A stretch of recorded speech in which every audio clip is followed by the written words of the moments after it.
Alright, it would appear that I am live.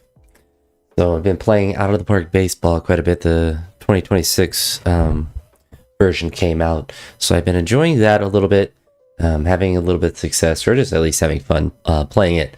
But I was not... I had to deal with some car troubles last night. I ran over a nail, actually two different nails. One of them managed to let all the air of my tire out. And so I had to, thankfully, my tires were kind of due to be replaced anyway, so I had to get new ones this morning, but it kind of threw a wrench into my day yesterday. Increased my chest rating a little bit, so I'm not hovering right at 1500. So I'm doing a little bit better in that regard. So hopefully I can continue the positive momentum. Yeah, that's fine. Let's see. Okay.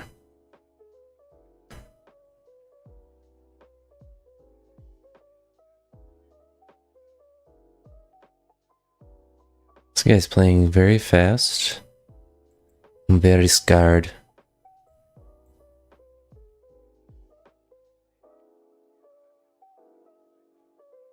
So he'll take there and... or I'll take there and then I'll just castle. So we're down a pawn, which is not ideal. Let's go there to pressure there. You could castle or just do that, which is the better move. And then... see if he makes a mistake of going to there to trade that out, which I don't think he will, but he does anyway. So then I threaten here to get that pawn back. Rotate the knight around, maybe. Then we got laser beams. Laser beams, laser. He's slowing down a little bit, so he's getting a little nervous. That's actually not really a threat. Hey, what's up, West?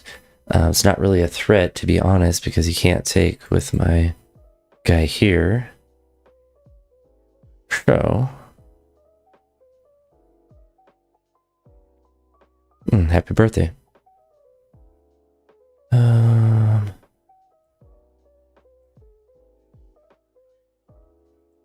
me just drop back down. Just kind of a waiting move. Not really sure what to do. We'll leave that there.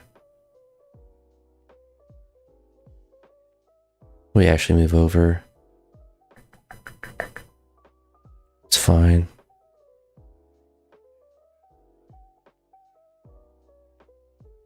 Need pressure here, maybe? Actually, I have no idea what to do. Okay.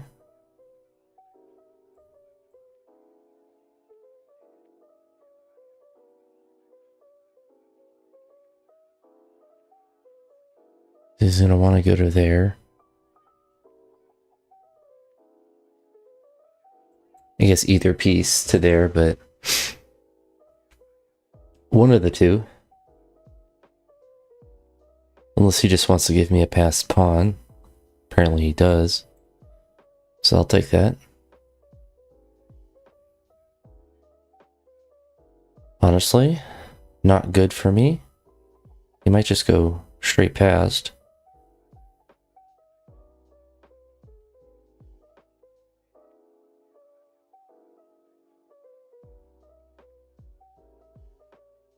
I think he's contemplating whether to drop down or not, but he obviously has to take.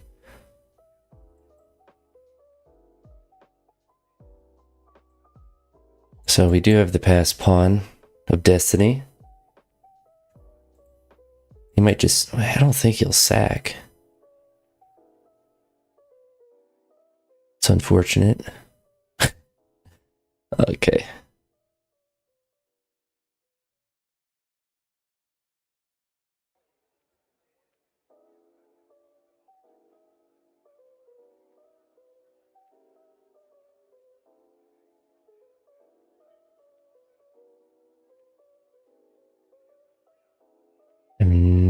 So you can give a check there. Oh, I don't feel so good. Up 43 people here. I appreciate it. Watching me struggle. Ride the struggle bus. I might be able to hold this position, but I don't really know. All right, so hey Nick, maybe we go there.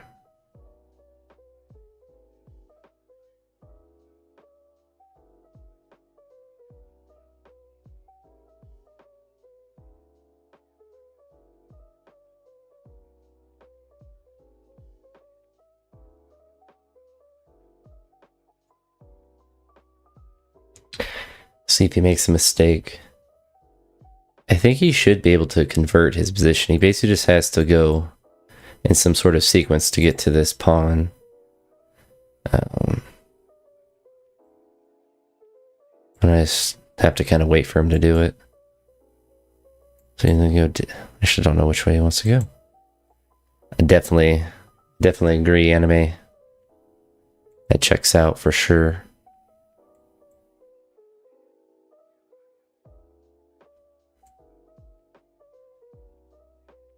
So this should be it, I would imagine. 67 people. It might be a PR for the chess stream.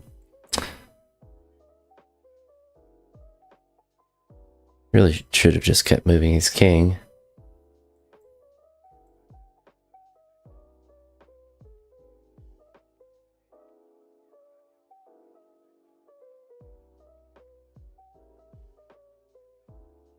I really don't know why he's playing about.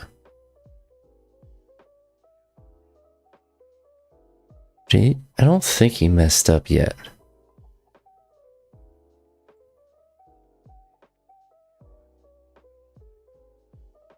Yeah, he he threw the game. I guess I can't take. So I have to wait there. He's trying to throw though. He's gonna go there. Yeah.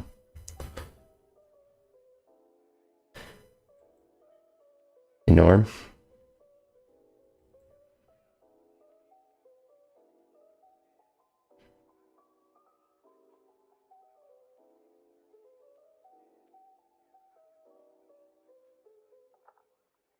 Yeah, it's not going good. Soon to be over.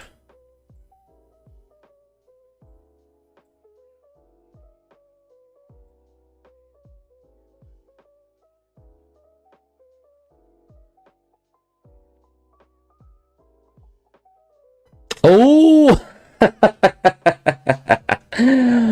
Oh, he stalemated. That's hilarious.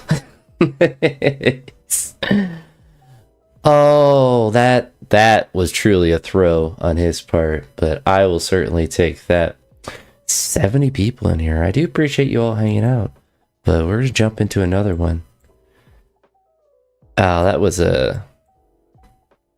gave me 2 points of rating as well. So that was, I hate to say, it certainly was not clutch on my part, but it will certainly take a stalemate in a game I should have lost.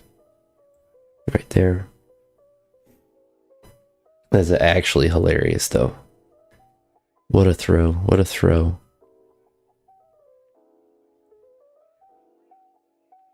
All right, so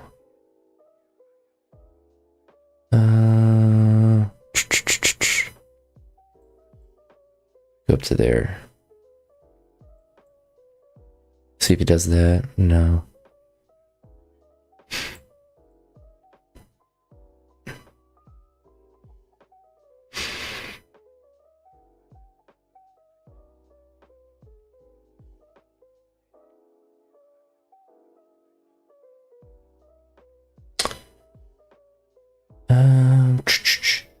But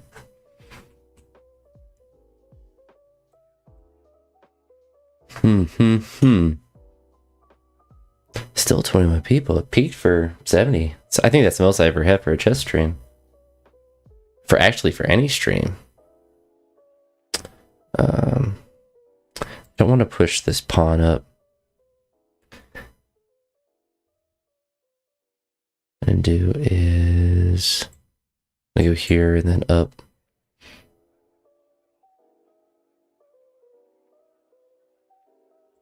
Kind of have to now.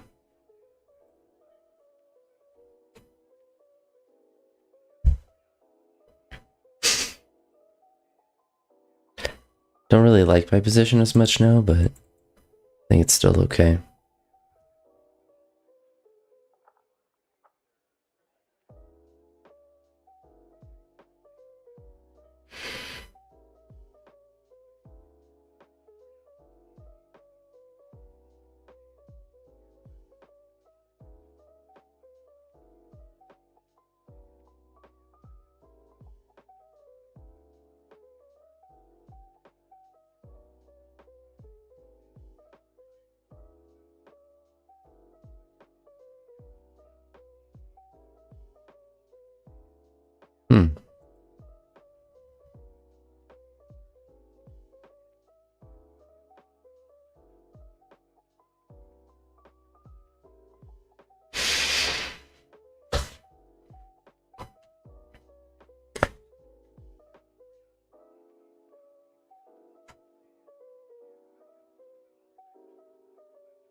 Take roque, so he takes a... Oh no, I messed up something.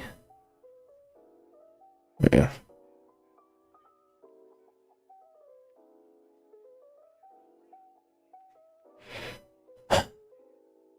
If he does that, that's not good. I was hoping he would take with a bishop.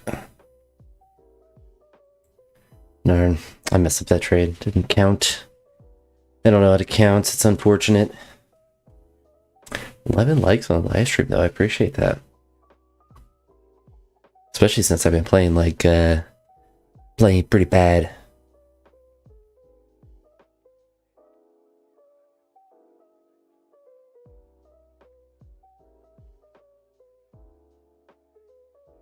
Just gonna do that for funsies.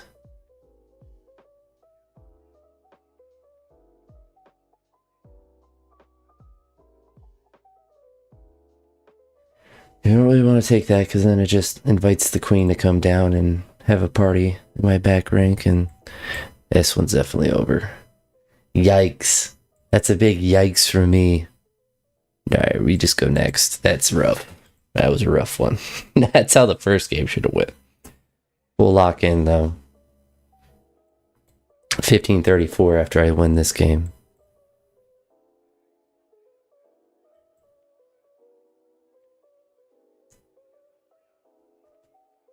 Once we catch this dub, for sure. Guaranteed. Can't possibly lose.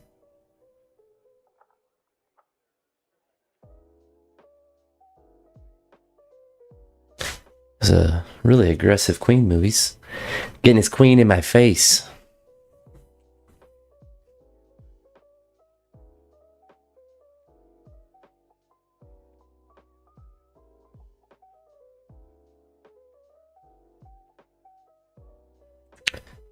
Might just have to give that pawn up. He's just built different.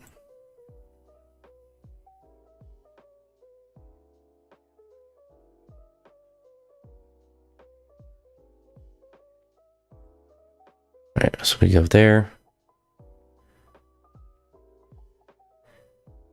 Really?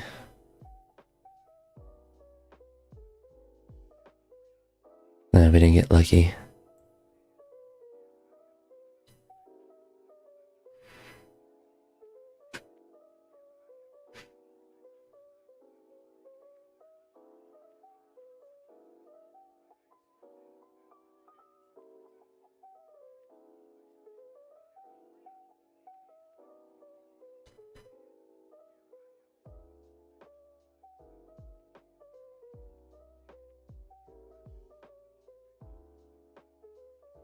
Think we can do this.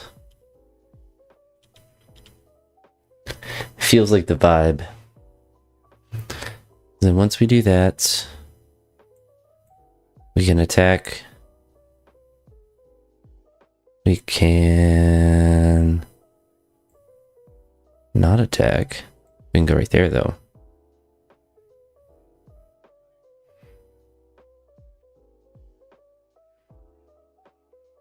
Go right there.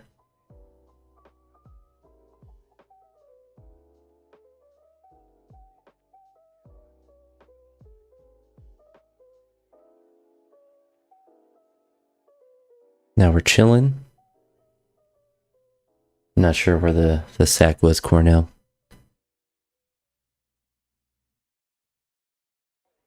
But you missed that. I had 70 people in here for a brief minute. It was crazy. And I wish I could say I was clutch under the pressure. But 'twas not. I did stalemate a game. I shouldn't have stalemated, but it wasn't through any fault of my own. Just pure bad play by the other person.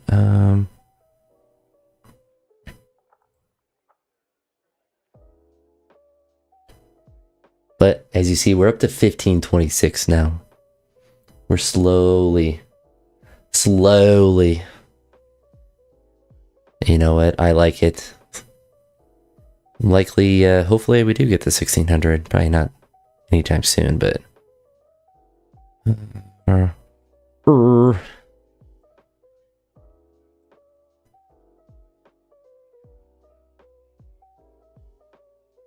It depends on how... They give you 5 games to play, and depending on how you play in those games.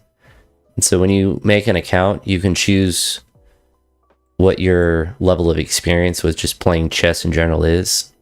And if you put advanced and then you play well in your 5 games, at least for me, I started at I think it was 1700. It obviously, dropped from there, but if you put like you're a new player, it'll start you against people that are really, really low. Sometimes it just does that by default. I had an account that started like in the default range, and so that was rather obnoxious because I had to play people that were like 500 rated. Like I had to go up from there, so it was not it's not very enjoyable. But yeah, it usually gives you that option, but sometimes when you make an account it doesn't, or at least it didn't for me once. Every other time it has. I think we just get a piece.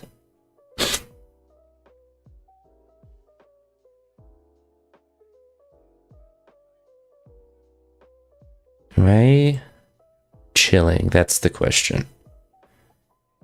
Am I chilling or being chilled?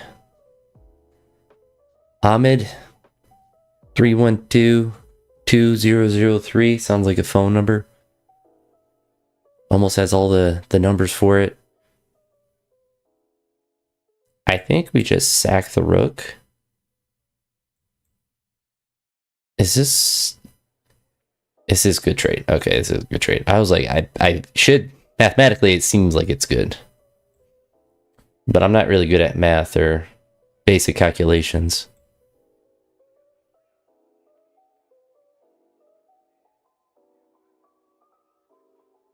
A true Chad move would be to sack here and still be up a pawn, but I'm not that much of a man.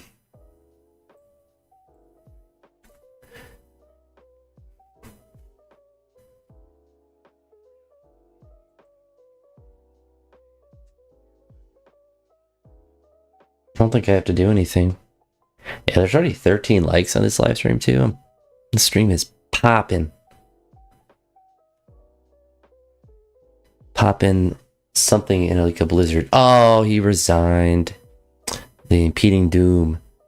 As predicted, up to 1534. That'd be to 1553.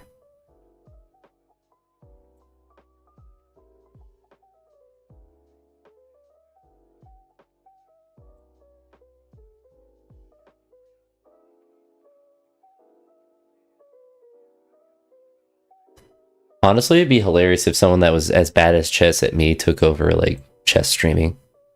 just watch me just struggle at life.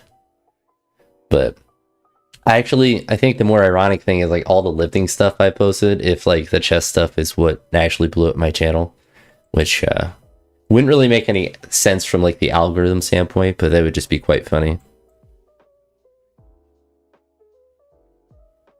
It would honestly transition me nicely into being older, because I'll most likely play just video games in general more when I'm old versus, lifting weights. It's obviously a little bit easier to do when you're old, versus trying to get better at weightlifting. I'll still hammer away the weights, but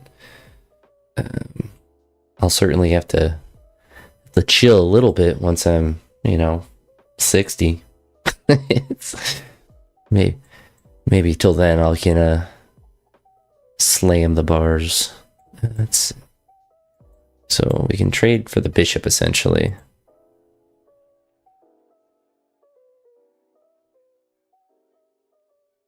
Dano, we're playing chess, buddy.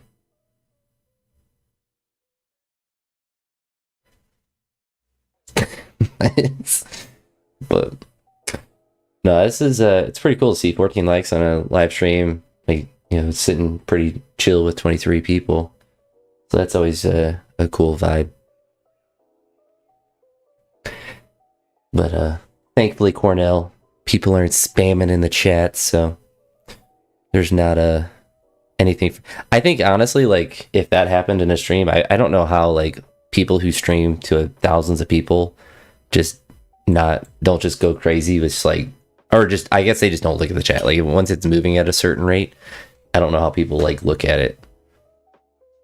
But I don't know. But I had to get new tires today, Corno. I ran over a screw Thursday night.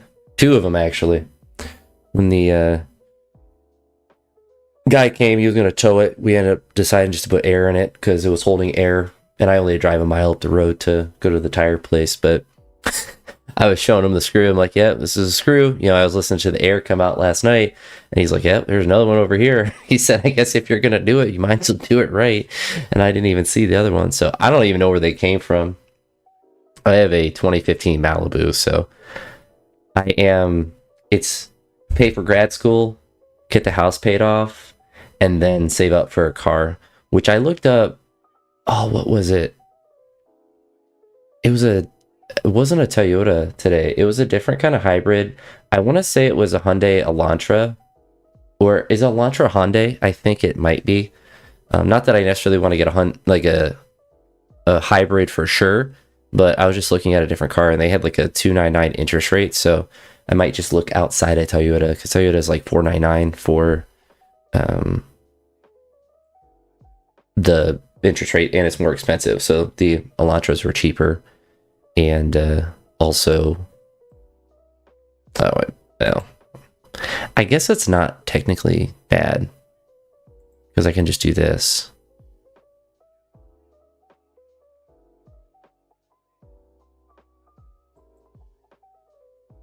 I guess I just lose a pawn.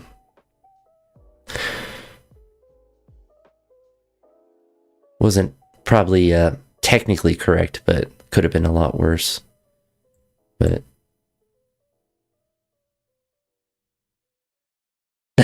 those are, so mine is from 2015. I think I technically had it for a little bit, but I had a Cavalier when I was basically through college, a 99 Cavalier, and my parents had a 99 Malibu. So like the old kind that was like that green that seemed, at least for me, it seemed really like every car had that weird green back then.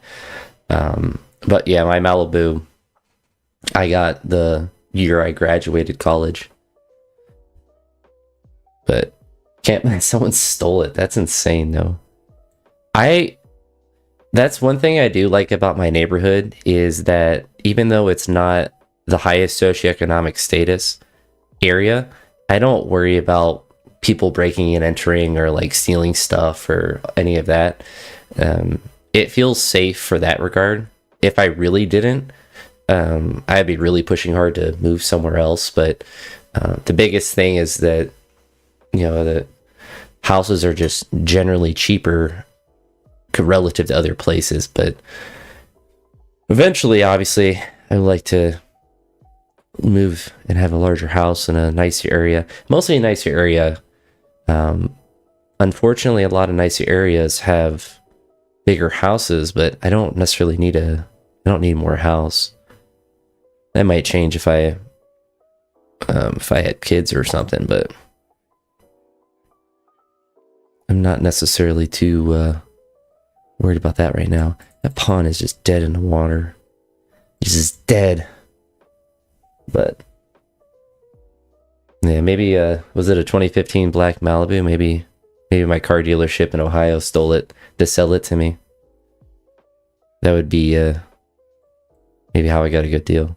I'm actually scared to look like how much it cost back then versus how much cars cost now.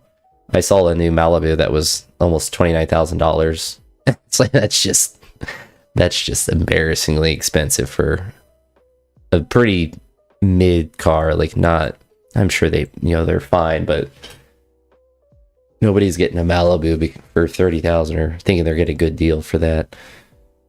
Can this dude just stop? I said, Nani. Nani. Under pressure.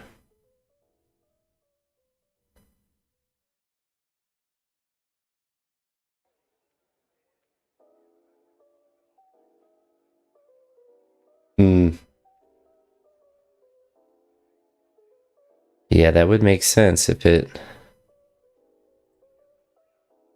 went to that way. That's very cool you live in 6/8.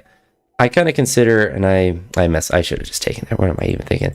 I have technically only lived in Ohio, but I lived in Northeast Ohio and I live in Southwest Ohio, which, according to my sister, I live in the South now. But it is like between the northern part and the southern part of the state, it's over a 4-hour drive to go from the bottom to the top. So it is like going through another state. But for me, the convenience of being in Ohio is much more to do with teaching and like licensure and stuff. Going to another state, I would have to deal with the transfer of the license and all of that. And Ohio is really good for just teachers. Like, it's a good state for that. So it's not somewhere that I envision myself ever leaving until I am retired, if I'd want to. But it's also kind of like the job I have now is probably the one I'm going, at least 100% going to stay in the district that I'm at basically till I retire. Maybe in the future I'd want to go to a different position within the in a different school in the district, but I don't envision myself ever wanting to move unless I had to move somewhere for whatever reason. But most likely wouldn't. Like, that's not even like, wouldn't even be like based on relationship. Like, for me, like if I were to date someone, like I have a stable enough job that I love, so I don't want to leave it. And that would be kind of, for me at least, it would be kind of like a non-starter for a relationship if the girl was like, you have to move to where I'm at. Like, no, like it's not it's not happening. All right, so he wants to go there and he wants to obviously go there, so I can't really prevent it, unfortunately.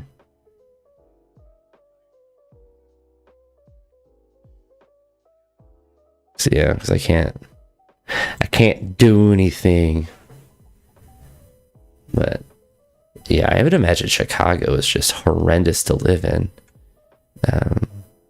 with all the crime and just the weather, like everything about it not being good. I can't imagine living in a large city in general. I had a good friend that wanted to move out to one when, or just in general, when we were lifted together, he talked about wanting to live in a big city. And I was like, I can't think of a worse existence, but I think that's much more my disposition, not wanting to be that enclosed or just being that.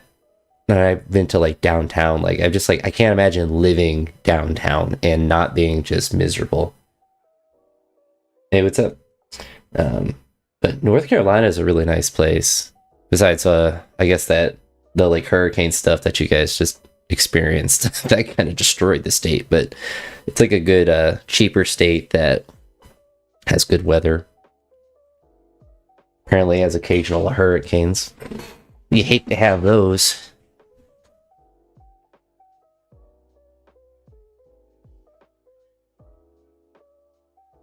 I don't know where to go.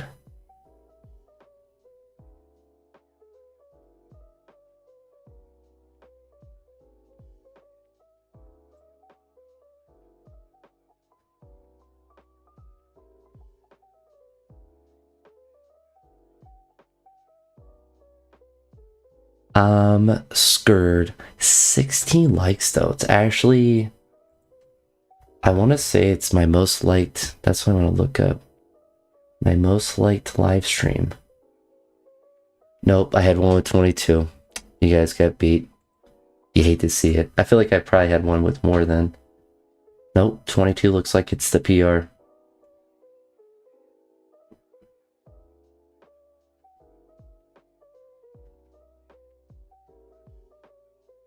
I feel like with cities, and I've never been to Texas or Dallas, but I feel like with a large state like that, even some of the larger cities are still pretty spread out. And maybe that's just because I think, who was it? There was some YouTuber that just went to like the most, maybe it was Will Tennyson. He went to where like there was the most fast food places, or maybe it was someone else, but like the most fast food places per capita, and they were all still pretty spread out, still relative to like. We have to prevent that. You're just a big meanie head. Use the king. Get involved. The north side of Chicago.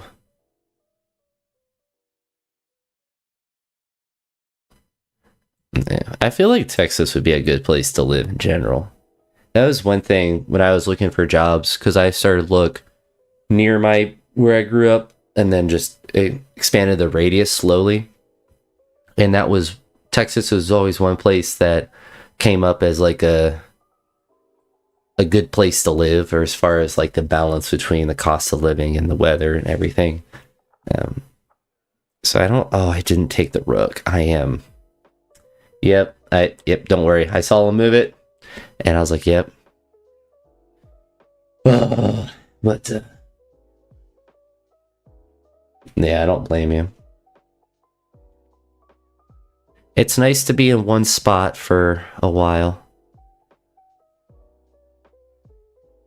And it's nice to not have to think about moving.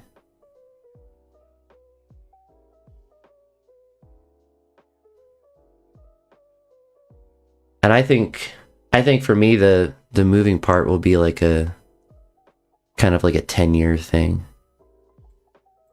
Maybe even more. But yeah, Rise is right. Dropping free rooks, dropping opportunities, throwing games to Alex's playground. Playground, sorry. 2 O's in the playground.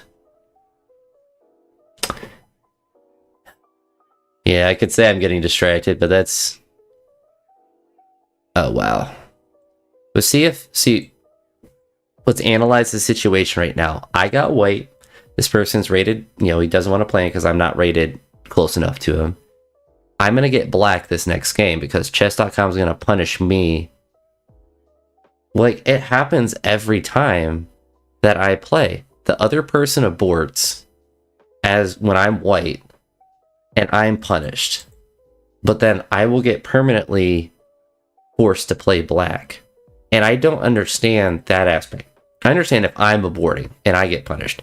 But like the next game it happens every single time. And it happens with such high frequency that it seems intentional. Like math is a 50-50 shot in theory of being white or black or whatever. But if I'm white and the other person's black with a high rating and they abort, I am automatically given a game as black. And I do not understand why. So we'll see if this happens again.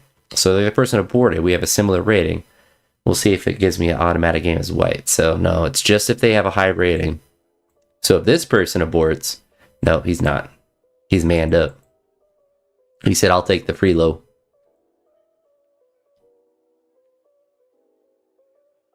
He says, we take this free low.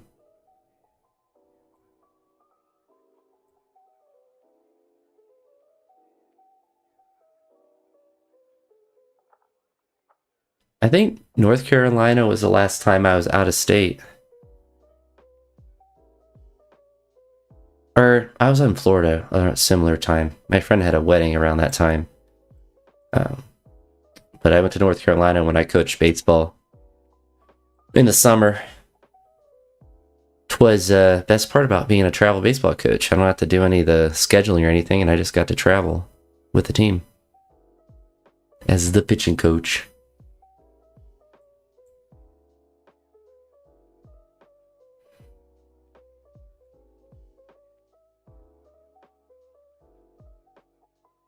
Is this guy new? 1600 seems like a new. Oh, he started 1 minute ago. Oh no. We went to my drive. Let's see. I don't even know what's in my drive. Mostly just school stuff, but there's a chance this dude's cheating.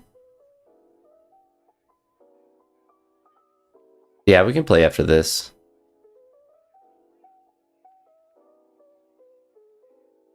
What is even... Okay, good. Nothing in my drive I wouldn't mind showing. It's just grad school work and then just random things. I was a little concerned, but I don't do anything really in Google Drive. It would have been more problematic if it was my school drive, just because of potential personal information.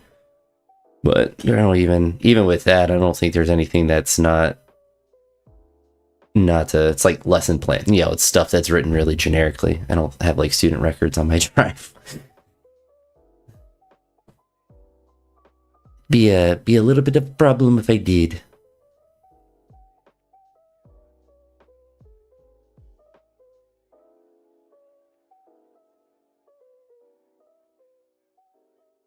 I think we have to go here. We might take there. He do be taken there.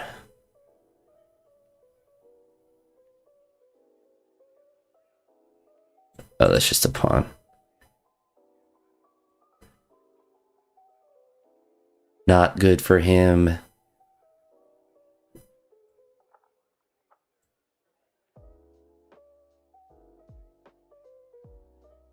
Yeah, play that right. That's crazy. This guy feels like he's about a 1600 rated person, though, even though he started a minute ago. I think we go... Actually, no, we have a piece there. We're vibing. We are vibing.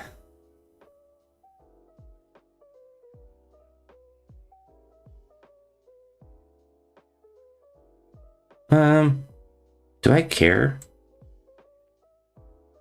Don't give him don't give him hints. I mean, he's literally is a brand new account, so there is a chance that he's just not good. But the way he's playing, I think he actually is pretty decent. I also don't think he is cheating. How many games has he played? This is literally his first game.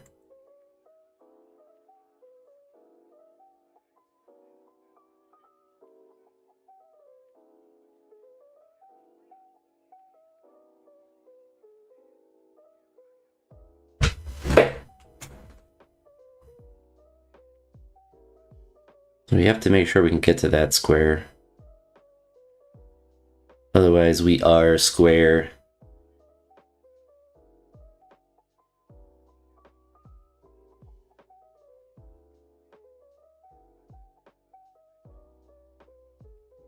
Spicy move. Spicy move.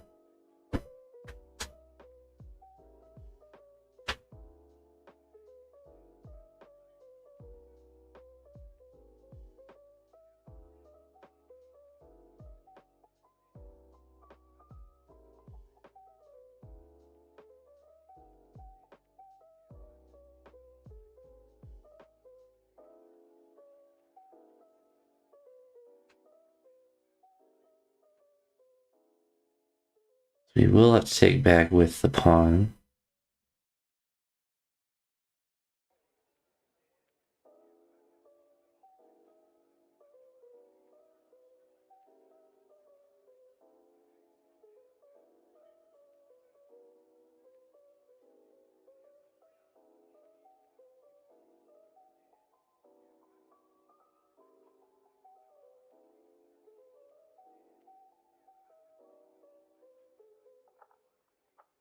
He might. Probably should just do that. Yeah.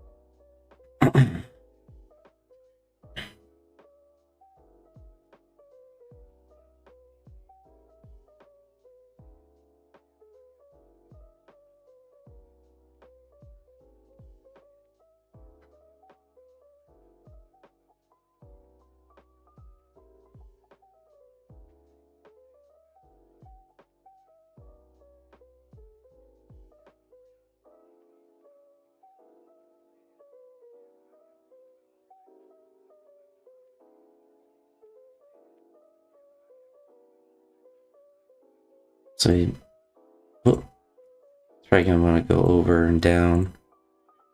Over and down. And all around.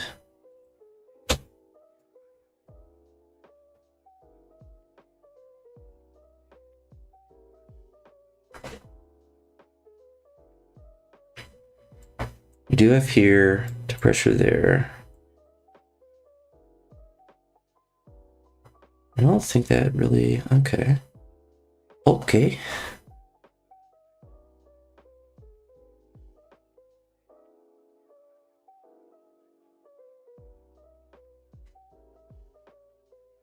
I'm a little scared, not gonna lie. I am petrified. Ooh. Ooh, the auto resign. Did he really quit? He's not even loot. Like, he has a pass pawn. He has that pawn protected. Like, I have to do work. I had to do work. But no, he just gave up. He lost a 220 rated. Yikes. Alright. Now me and Cornell are gonna be duking it out. I wish I got black so I could play with the Charon Khan.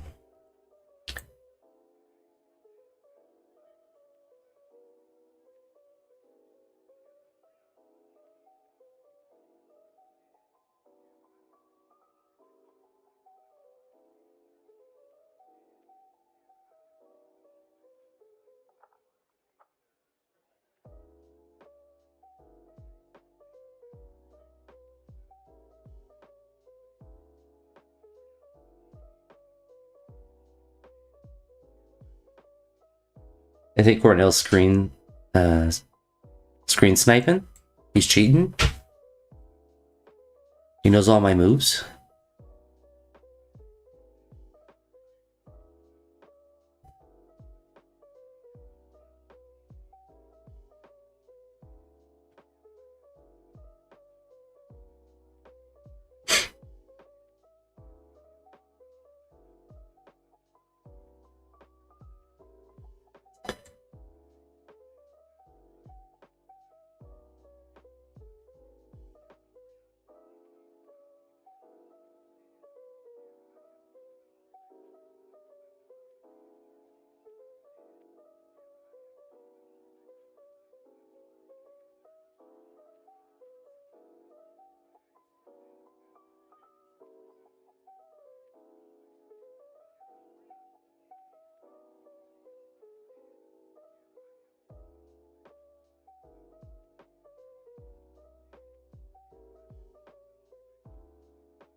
What are you even? What is that statement?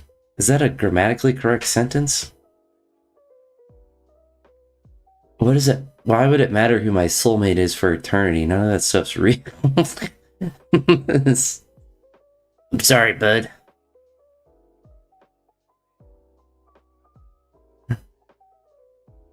The proselytizing is back. It's back.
Tell me why ain't nothing but a heartbreak.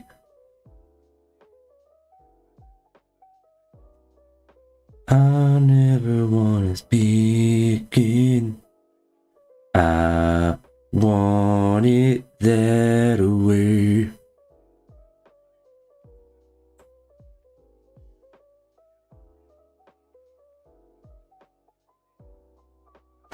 We're at the 19 like arenas.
Pressure's on, Cornell.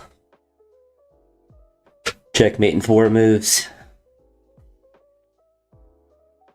You just don't see it yet. My brain is too big. I have the size of a cranium of Jimmy Neutron.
Oh!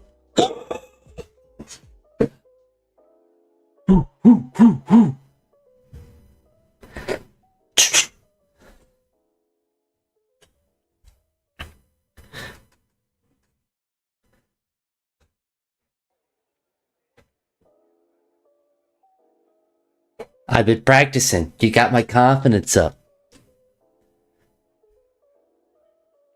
Oh, yeah. I don't understand either, trust me. I think the only thing is I'm taking more time to think.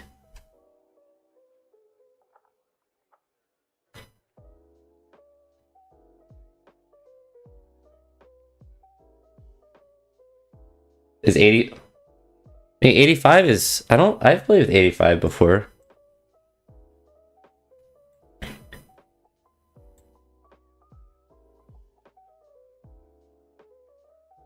I played with 100% accuracy in a 4-move checkmate.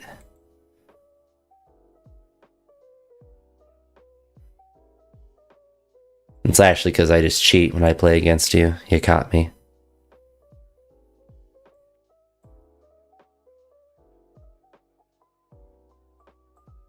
That's how I done it.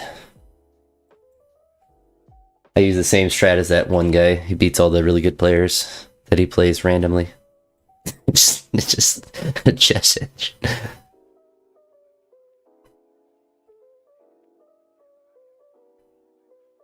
I use the Hans Niemann strategy. That's why you don't see my eyes darting around. I got a coach. Just hits the right buttons, so I know. That's why I fidget around so much. It's hard to sit when you're being coached by Hans Niemann. that's diabolical. It's hard to sit still when Hans Niemann is coaching. Oh.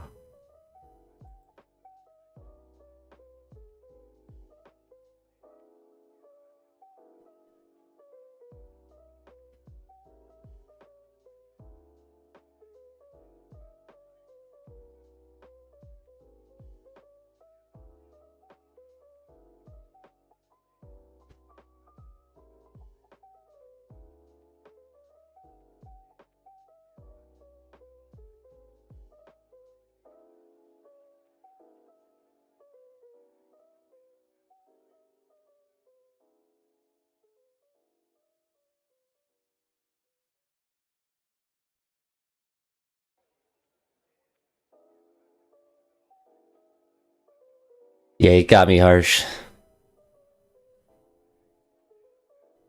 Hung him out to dry.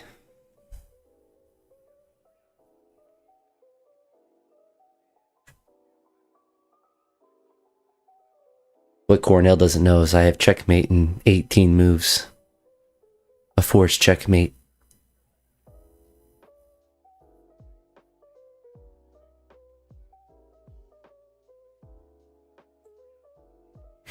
"17 moves.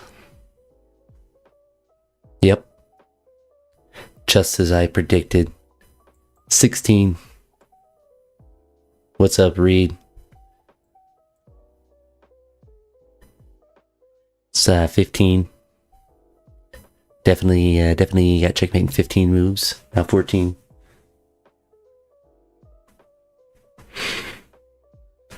Harsh, you're not going to be able to coach me when there's a delay in the stream.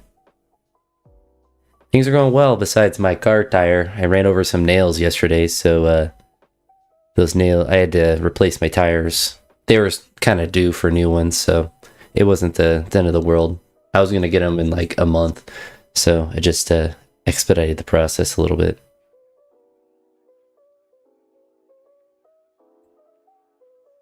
I can't even move them over.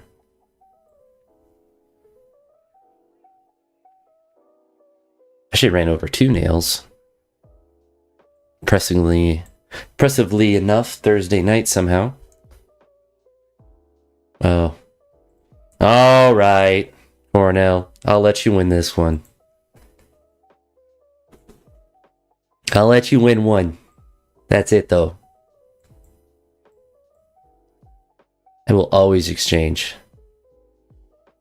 I will always get on Colin, and I will always exchange.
How was your Friday, Reed?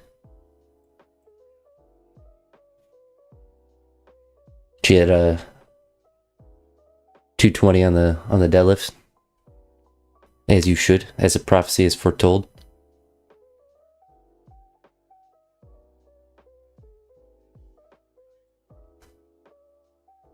That's always good. Those are always some of the weirdest days when you like do like weightlifting goes poorly, but then you hit a really good strength number. It's like it's like the best compromise. You're like, I missed 14 snatches, but I hit some sort of, press or squat PR, so then I feel better about myself.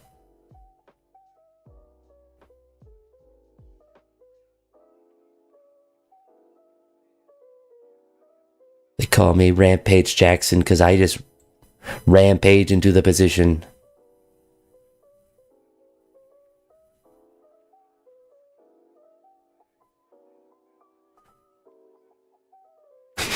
Dude, my jerks are always all over the place. I'm waiting for the day where every one of them just precise. I think the only time that they always feel really precise is when I'm doing behind the neck jerks. Usually when I'm doing those, it's like, all right, everything's cooking when I'm doing those. But even those, I'll be all over the place too. I think it will forever be my fault with weightlifting.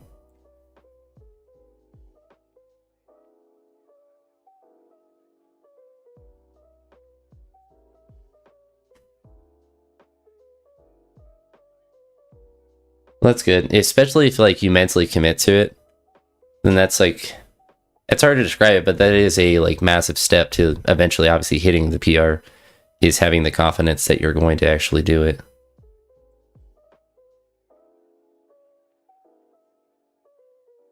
Or that you have, I should say that you have a chance of doing it.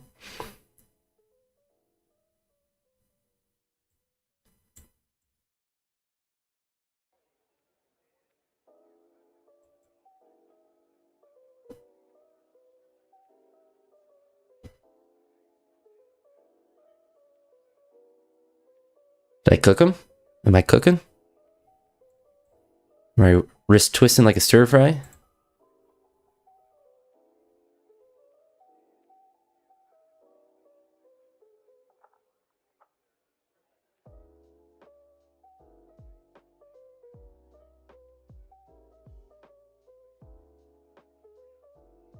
I don't think my wrists are twisting. I don't think they're twisting like a stir fry.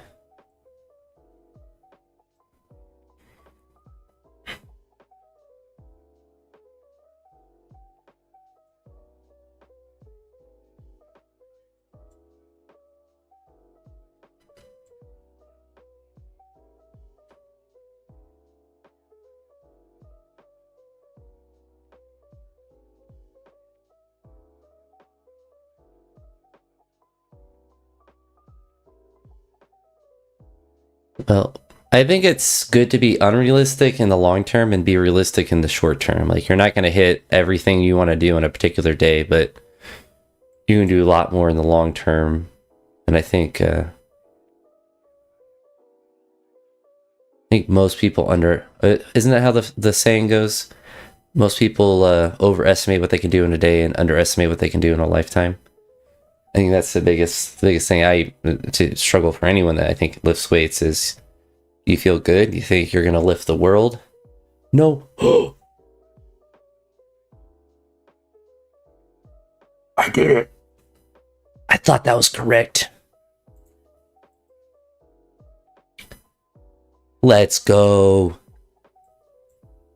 I'm coming for that 1600 Cornell.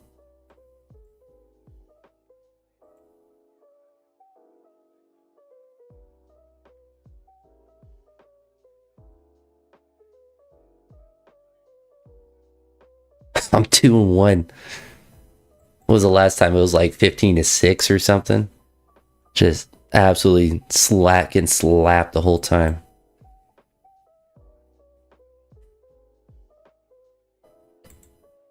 I win a lot more when I'm cheating. I'm cheating by using my brain. That's really the biggest thing. I'm using both my eyeballs and 100% of my brain capacity.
What's up, friend? I don't know how to say your name. She got a lot of letters into it as well.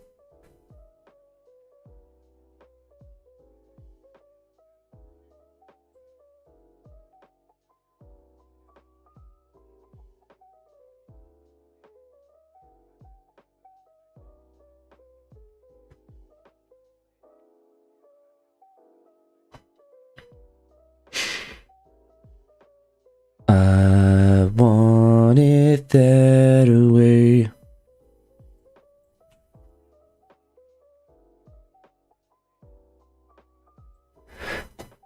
Yes, move. You gotta do it.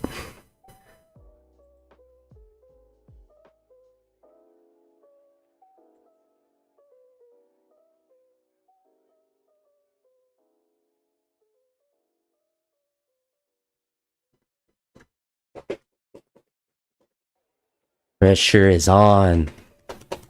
Can I continue the magic?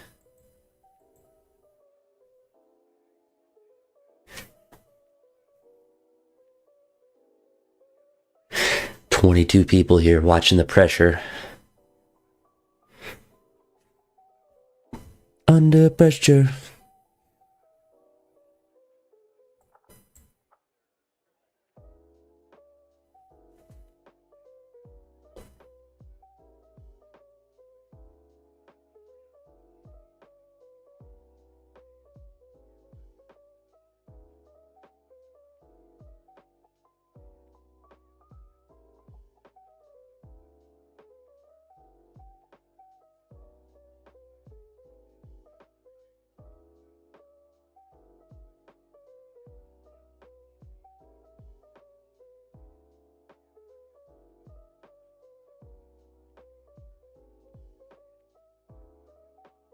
Okay, okay. We're still vibing.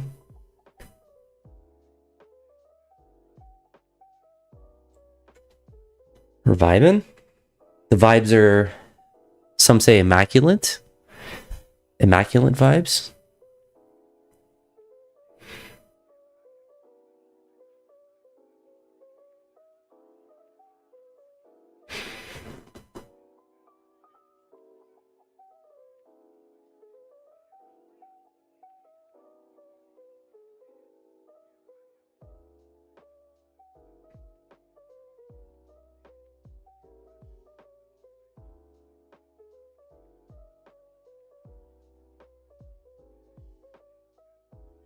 Okay. Sweating. Beating bullets.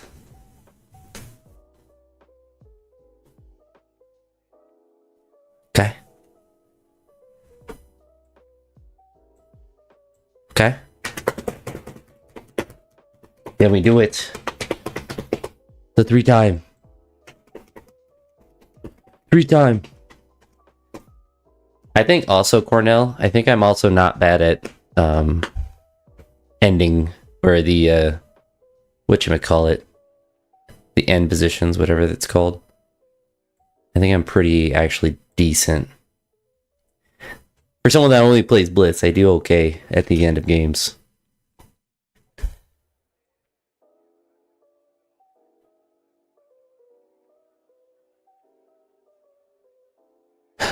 Tell me why ain't nothing but a heartbreak. I never wanna do it again. I want it that way.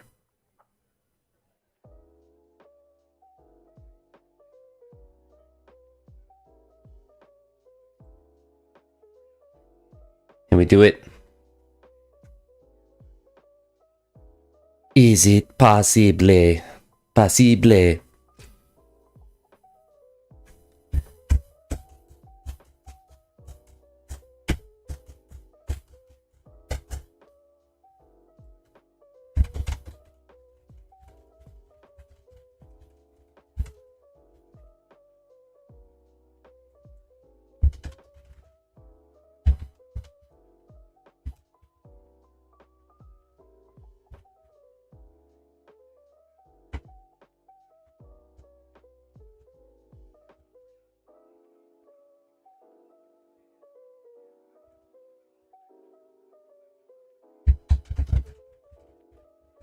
Giving myself the drum roll.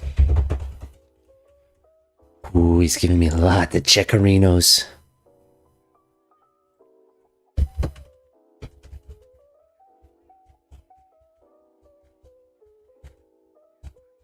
Oh, he sacked the rook.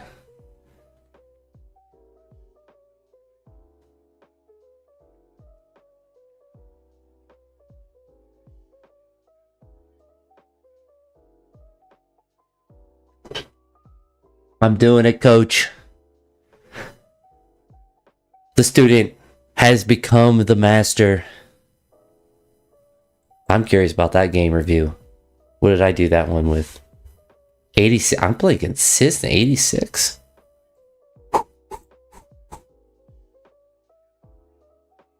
Blame Rapid. See, for me, this is like how fast I play in Rapid anyway.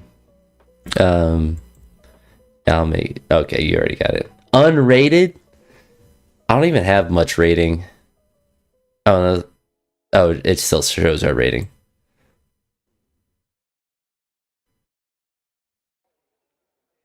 Come on, I'm trying to farm some elo from you.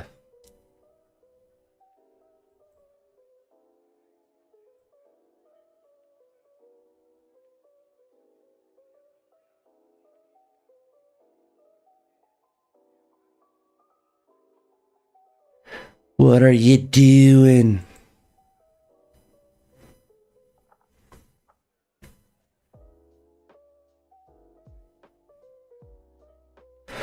What are you doing, my swamp donkey?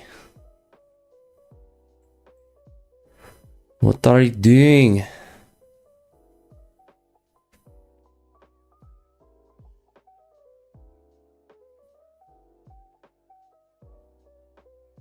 I am feeling kind of lucky. I made a random NCAA bracket and I just randomly decided to pick New Mexico to win it all, and they have already upset in the first round and they were cooking.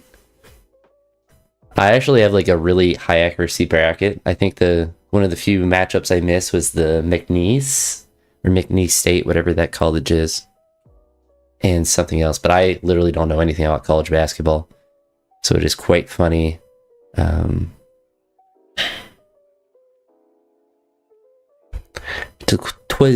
Twas quite funny to be correct at all.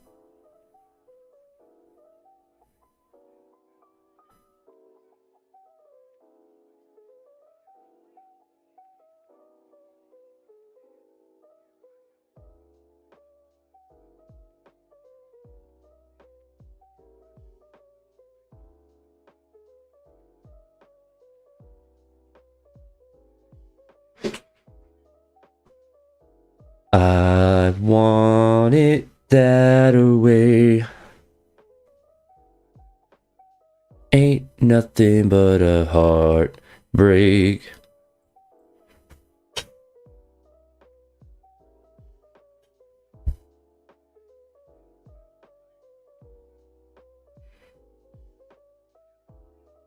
And I hope.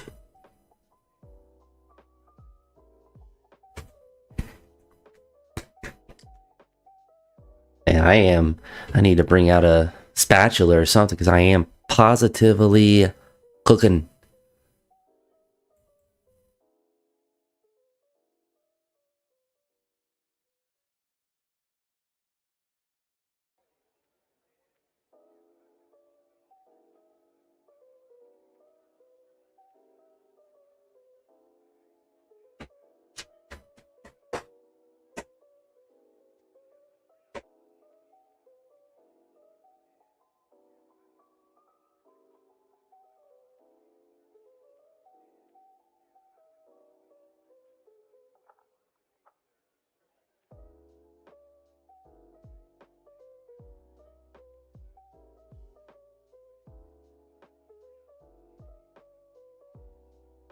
Not allowed to pin my knight.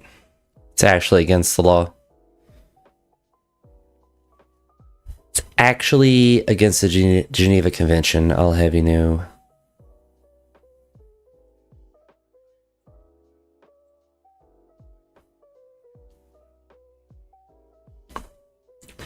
You gotta check your local laws. You can't be doing stuff like that.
I wanted that away.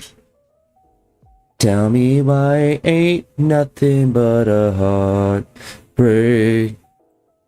I don't know what to do other than be annoying. Ain't nothing but a heartbreak. I'll never wanna be the same. You want it that it'd be actually hilarious if I got copyright just from saying the same thing over and over. If that's what did it.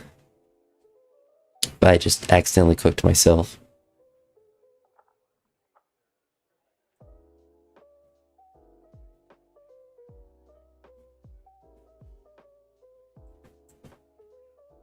I think you should win this one, Cornell. I don't think I can possibly win.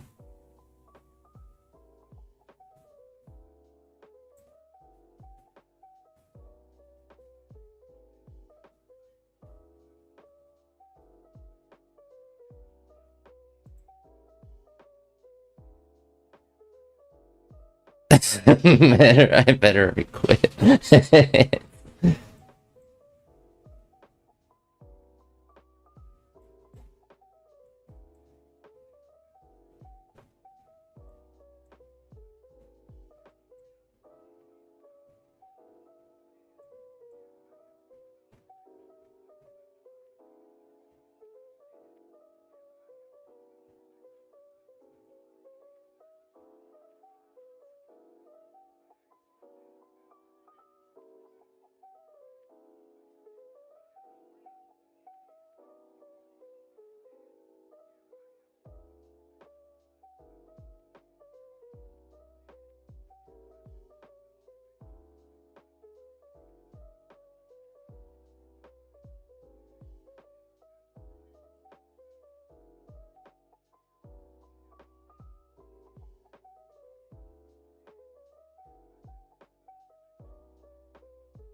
I never wanna be that.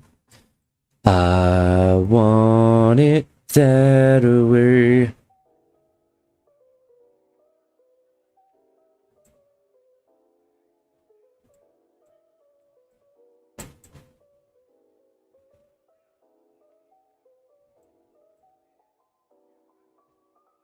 Give yourself a challenge.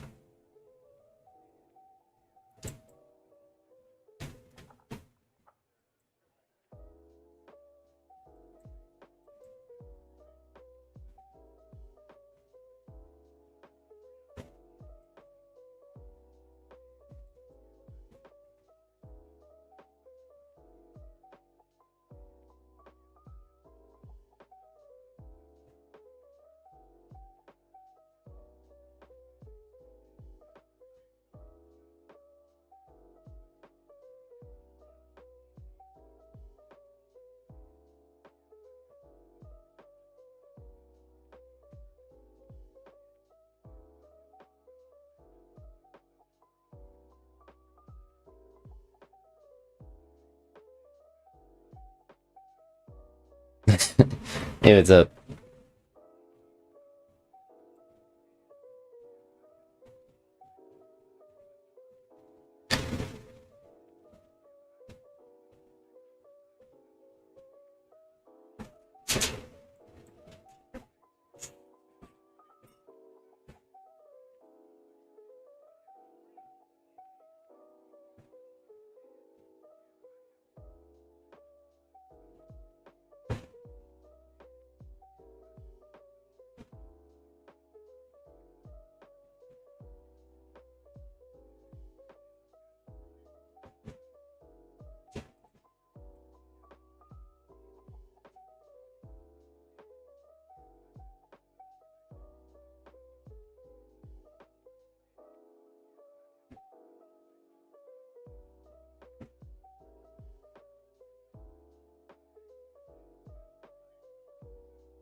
Can you ask a question? Ram, my friend is messing with me at this point. Although, I don't remember how to do a checkmate with a bishop and a knight. I remember it being very difficult to do when I did the puzzle with it way back.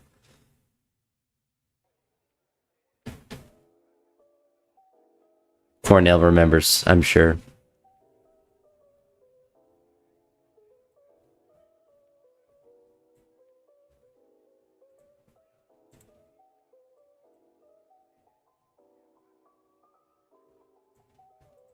The annoying part is I don't even know what part of the board I'm trying to avoid. I'm guessing a corner.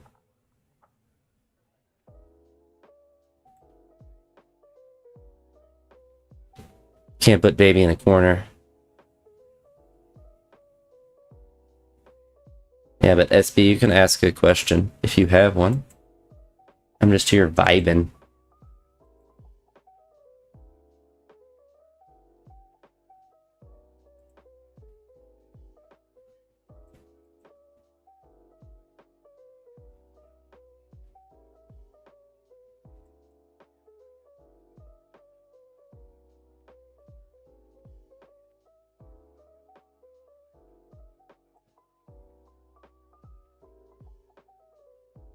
Now I'm just curious if you can actually do it.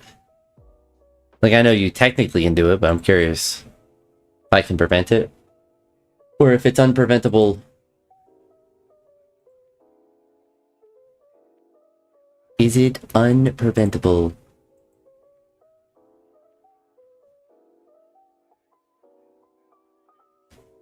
You start with anything. Honestly, I would just start playing games of chess. I think just playing is the best thing you can do, but if you have a book, like, if you don't know how to, you're gonna get 50 move rule.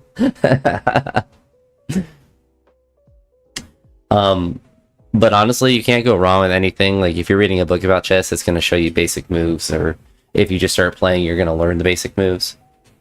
Honestly, that's where Chess.com does a pretty good job. There's a lot of good, like, just practice that you can do on there. And, I think Lie Chess is the other one too, where you can find a lot of just practice things, especially with like openings and stuff. Just basic stuff that you can figure out as far as, how to get through different, or how to do different openings. That's probably like the biggest thing. Like, beginners should understand, obviously, how to move the pieces. But if you can just learn a couple openings and just get comfortable with those, then you can get through the opening and then blunder all your pieces. And that's kind of the stage I'm still at. No, I mean, I would just look at YouTube videos, honestly. I don't think there's I mean, I'm sure you can find books, but if you just went to the library, like, any basic chess book is gonna do it for you.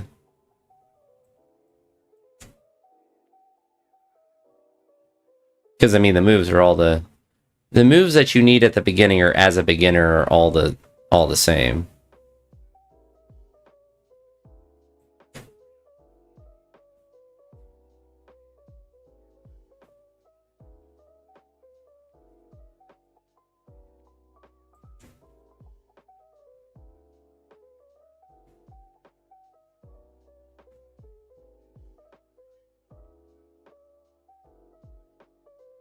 Like, he's struggling.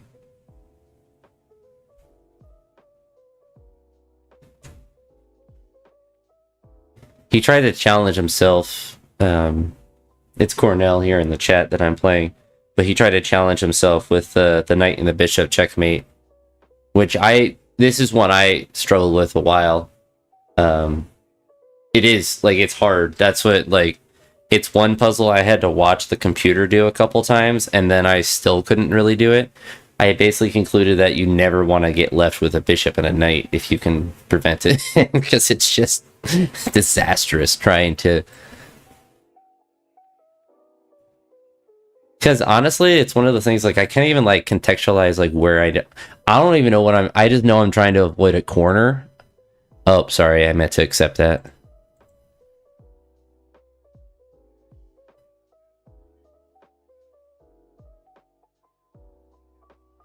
But it's just like a slowly enveloping thing.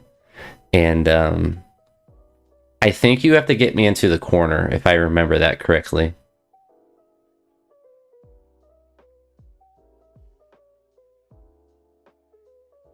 Yeah, that was my theory, was that I had to avoid the white squares, and I had to try to stay on dark squares out of the corner as much as I could. But I think even with that, you can force me to go. Like, I think you can force a checkmate with those two pieces, I think. I don't think it's like a complete draw. But I'm also not exactly sure. Did you want to play another one, Cornell?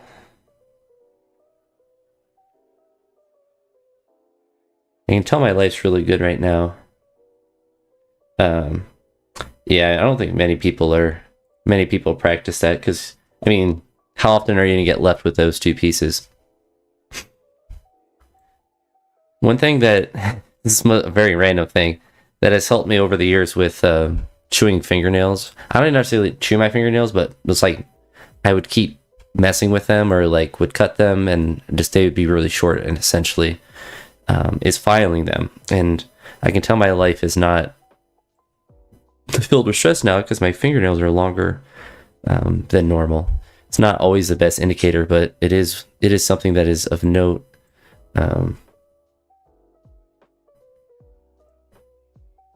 Check for these moves, both you and your opponent. Checks, captures, threats. Optimization. Psst, I ain't optimizing a thing. Optimizing is for nerds. I'm here slanging. No, I was cooking Cornell and Blitz. You get half points when you tie. Yeah, I got past chewing fingernails by like chewing the skin in front of the fingernails, if that makes sense. So not the actual fingernail, but like just the skin. Not obviously it's not good to do either, but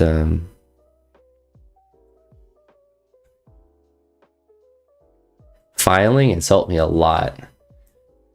So when I feel one thing, I think as a kid that would get me to do it, I think it's definitely more like an OCD type thing, to where if one of my fingernails would randomly be like not symmetrical or even, or if I'd have like a little scratchy part on it, it would become something that I would have to like get to be symmetrical. Otherwise it would just mess with me, and it would bother me. And so then it would just get obviously worse when you keep messing with it. And it's actually very similar with acne as well. I couldn't just let it be. So I think there's probably some OCD in some sense, but I think most things are a spectrum. It's not just you have it or you don't. I think everyone's on a continuum with a lot of things.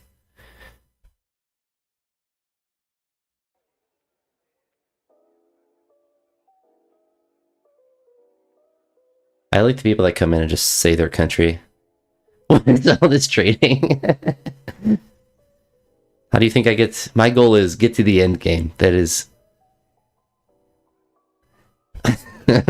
all this trading. Am I not supposed to trade this much? I feel like it's not wrong to trade.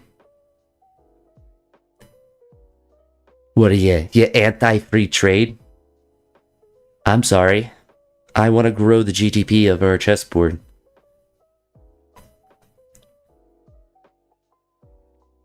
Trading pieces. You know what I should do? I should trade.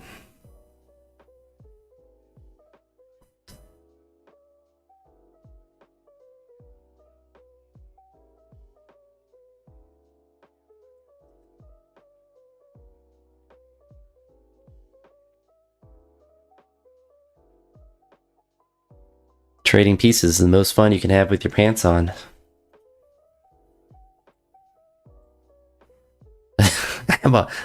Don't test me. I'll trade rooks. I'll trade every piece and just run pawns up the board. I'm all about that end game. Look at that. He just wants to trade. What am I supposed to do? Not trade?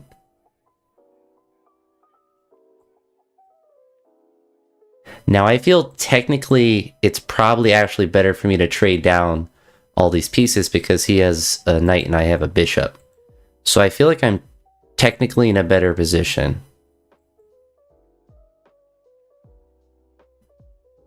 Because I think it's better to have a rook or to have a bishop and a rook than it is to have a knight and a rook. I could be wrong, but I feel like that's true. Maybe I'm gaslighting. It is Samuel? Alright. That's why I'm trading all the pieces. It's just pure calculations. I'm like the guy from The Hangover. The fat guy calculating everything in his head.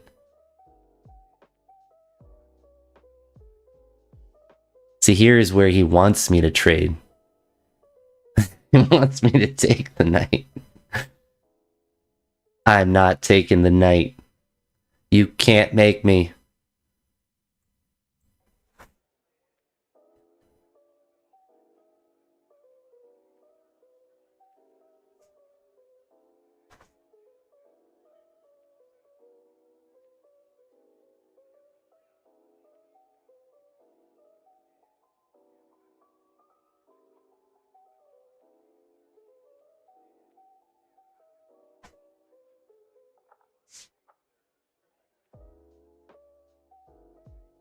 The real reason why it's good to trade your pieces down is if your pieces are not on the board, it's actually impossible to blunder them if they are literally off the board. So really, it's like an insurance policy. I can't mess up if the pieces don't exist.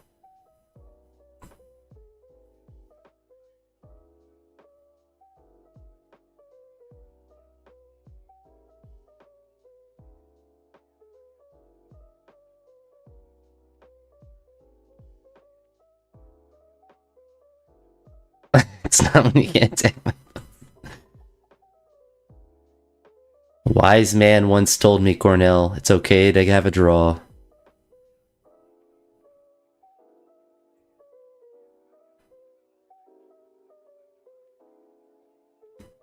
Hey, I'm playing as black, so a draw is a win for me.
This is anti-chess.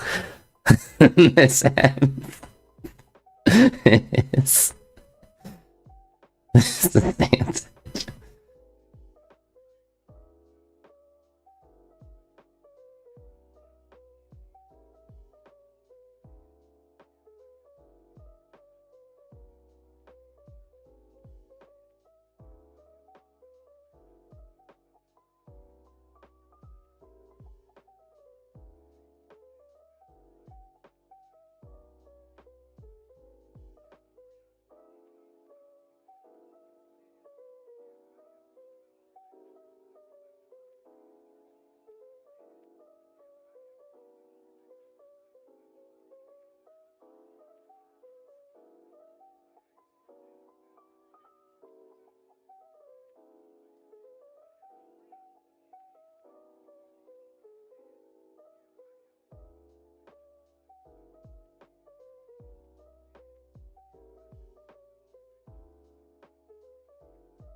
No, you were fine there.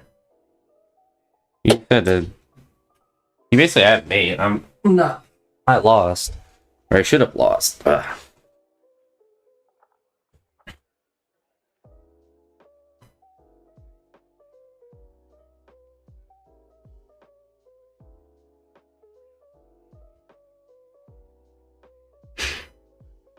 Yeah, you don't push the pawn there.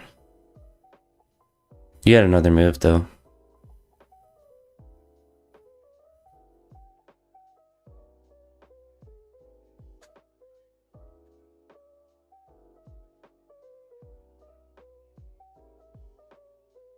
But really, you go back. You give me check. I have to go up. You have a queen and I lose. No, literally, put your king back there. I go back up to there. You just ignore me because I'm a silly boy. Put me in check. I have to go to that square. You promote.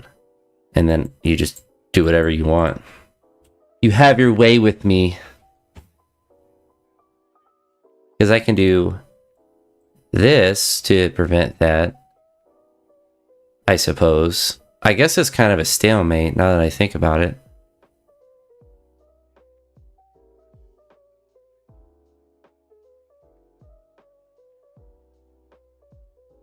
Well, that's the problem, is like I go up there, you give me check, and it does the same thing. So I think I have to stay on this square. So I guess it's a...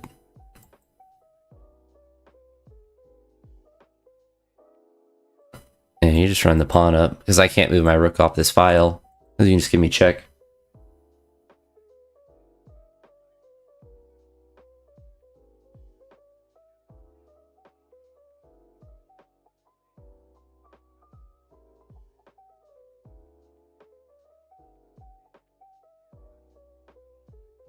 Oh, I have...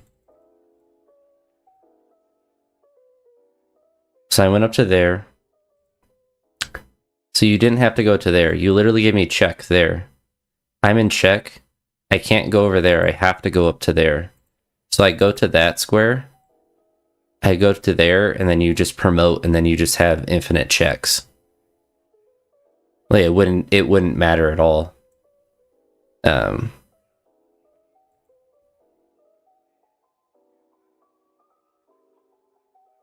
You just have to push the pawn now, though.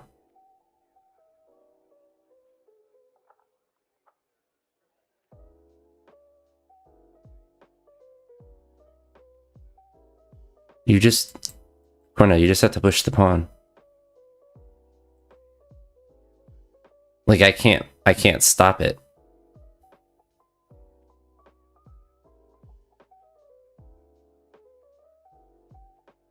But no, you had a... so I use Sony Vegas Read, and I used to use a pirated copy, but I ended up just buying it, and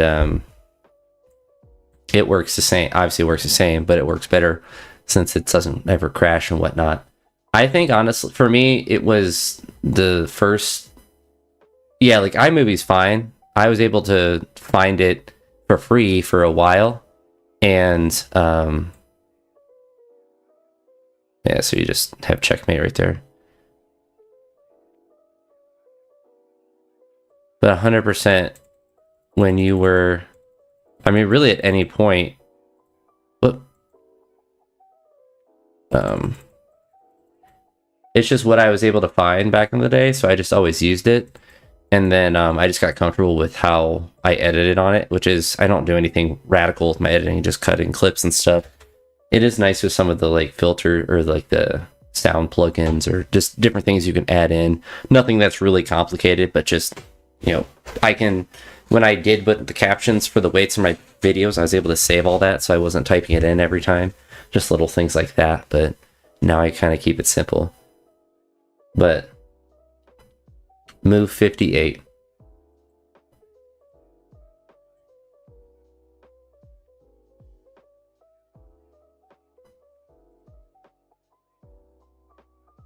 Yeah, look at the eval bar.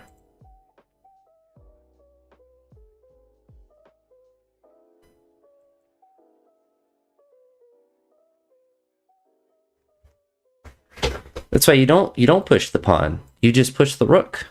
Because then I have to move up. That's what I'm saying.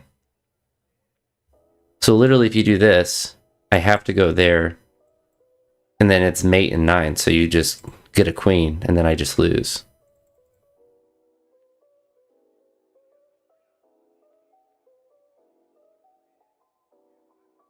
Well, the engine likes that move, so even if I take there, you give a check, I have to leave.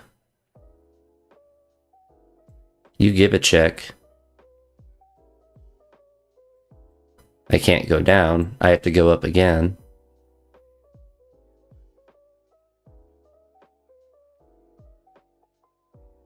I mean, it's saying you're still winning. So even if I was wrong, the eval bar says you were correct. So I would say even here, you probably go over.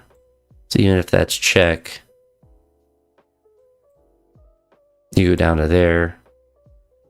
I can't take here.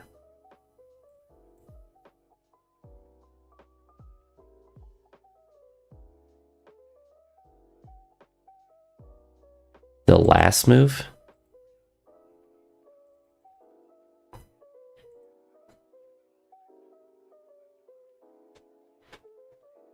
I couldn't, well, on all these moves, I couldn't sacrifice.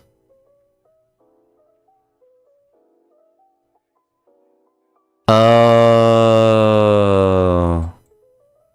Oh.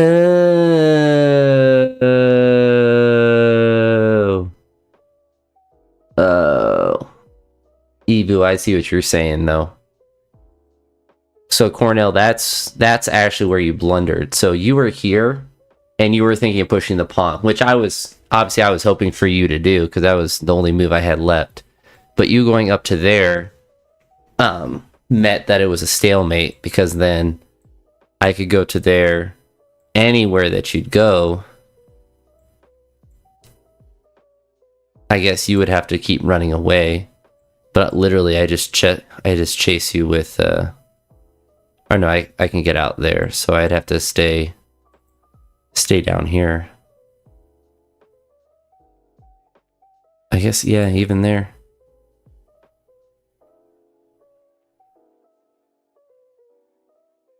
Interesting. Interesante, señor. Interesante.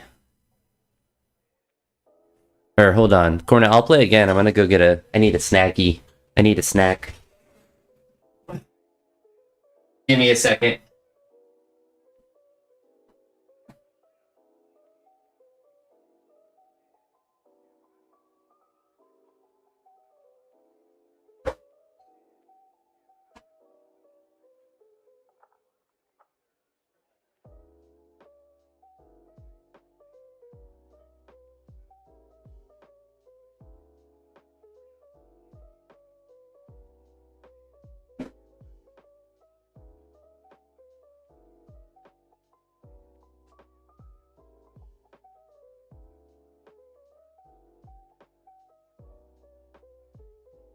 Not really a snack.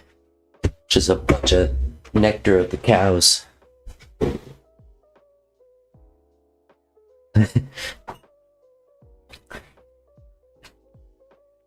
I like the dichotomy of chess players because I feel like I could never be at 2000 at Rapid unless I was like 2200 plus in Blitz, just because I can't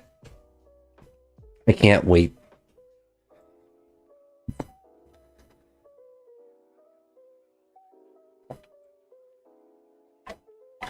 We got milk now, some 2%. Because I think I'm fat. I could drink whole if I wanted to.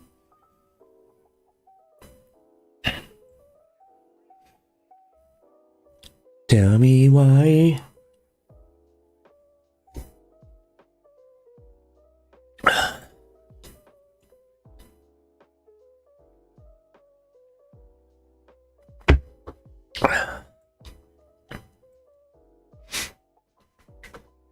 Pushing a lot of pee, not gonna lie.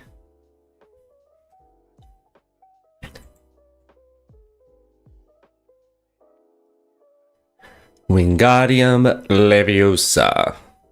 It's actually Wingardium Leviosa.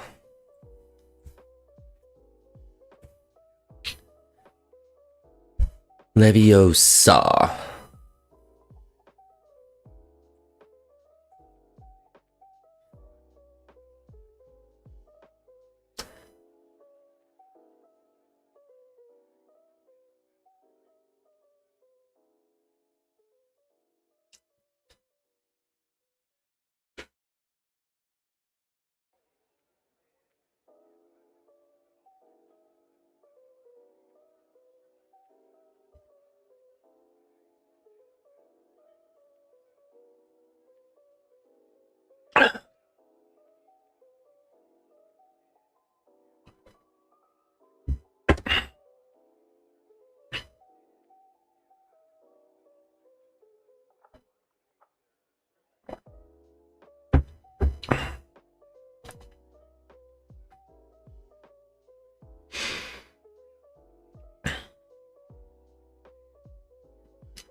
Let's just drink a gallon of milk.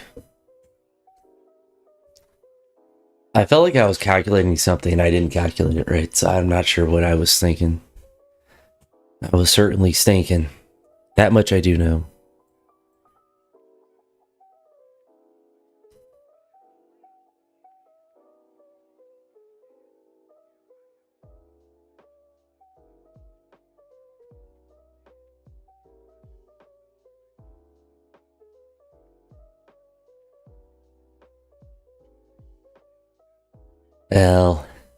Well, it's all going downhill now that we're not playing Blitz.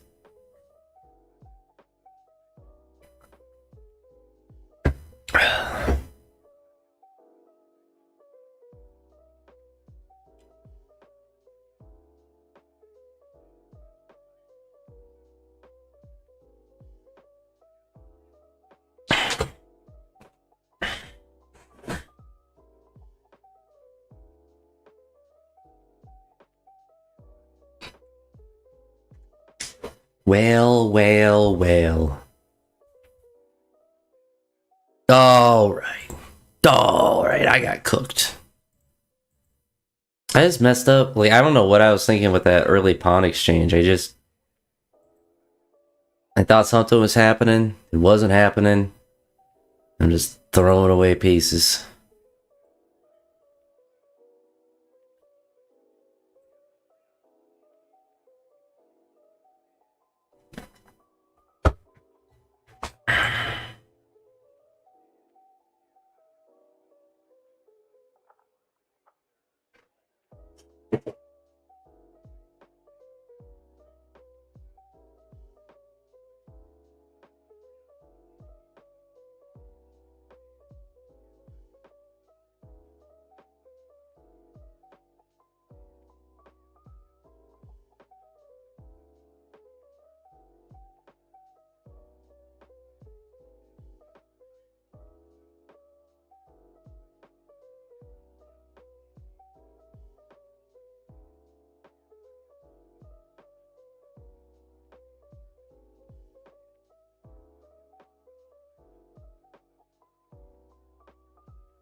Tomorrow is going to be the Sunday session, so as far as training goes, I am going to be doing the imam thing, but it's the... Nani? Oh no. Call an ambulance! That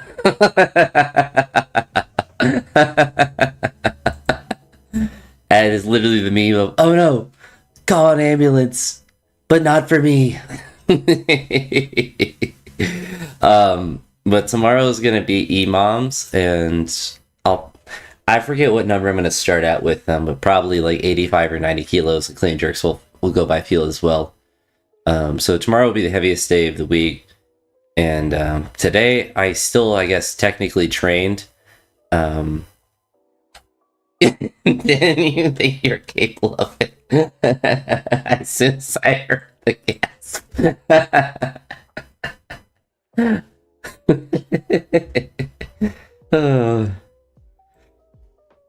But we'll see how like heavy tomorrow gets. I'm not opposed to going heavier, but I do want to do like make sure I do the email, especially with the snatch.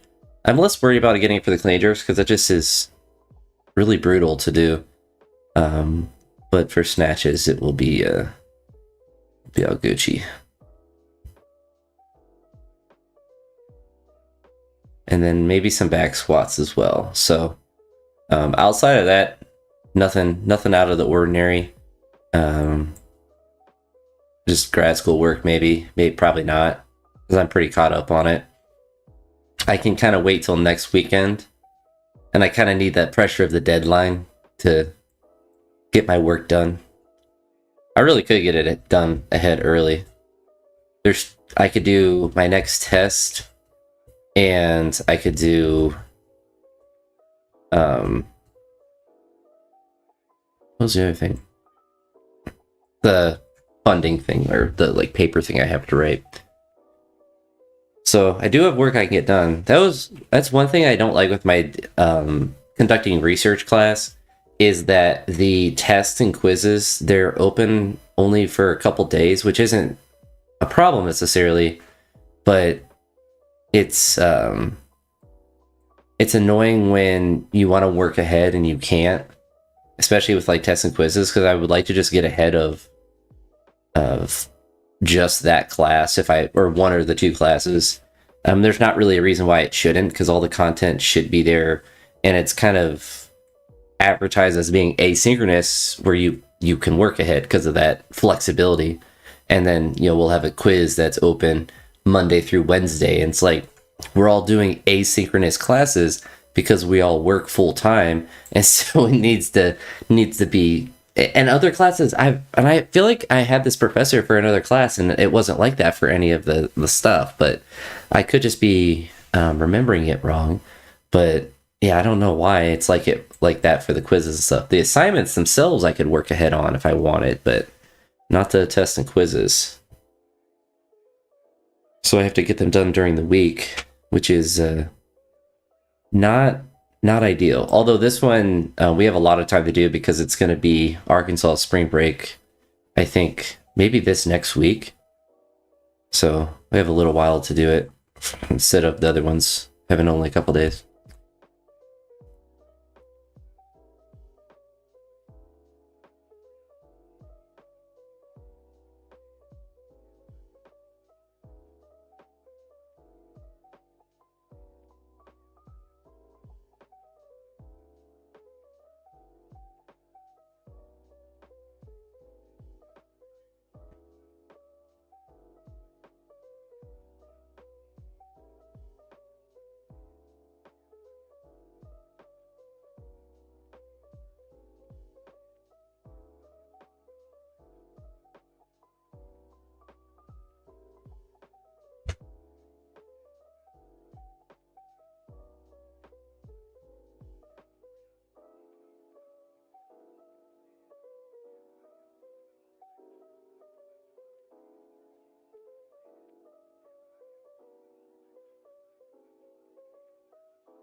It's so crazy that there's still 22 people in here.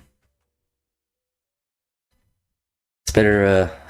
It's better to have it during a chess stream than when I'm lifting, because then I really can't pay attention to the stream at all. But it's kind of nice. It's more relaxing instead of having to try to perform necessarily.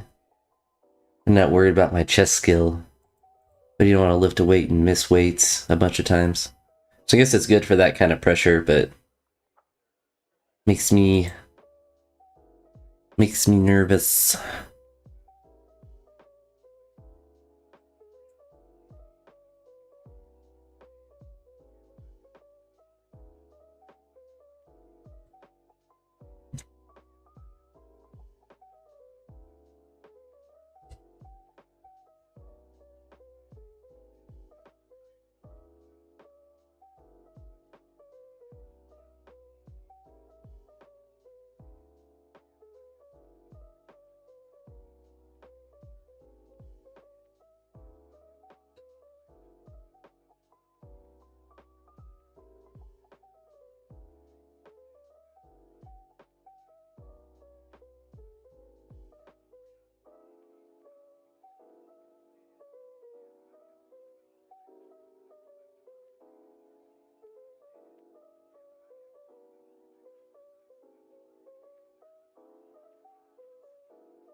Alright, Cornell, I'm trying to get some more rating now. I'm gonna play. Jesus Christ, how many things did I have open? I'm gonna try to play some normies now.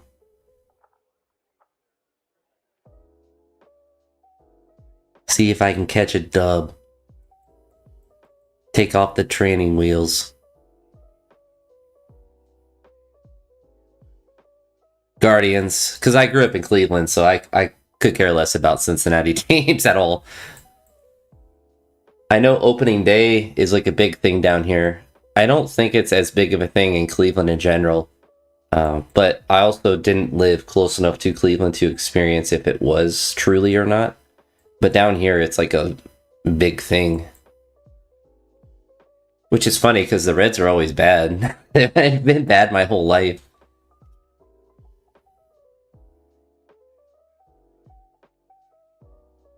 Blunder more and rapid make it make sense. I honestly have no idea, Cornell.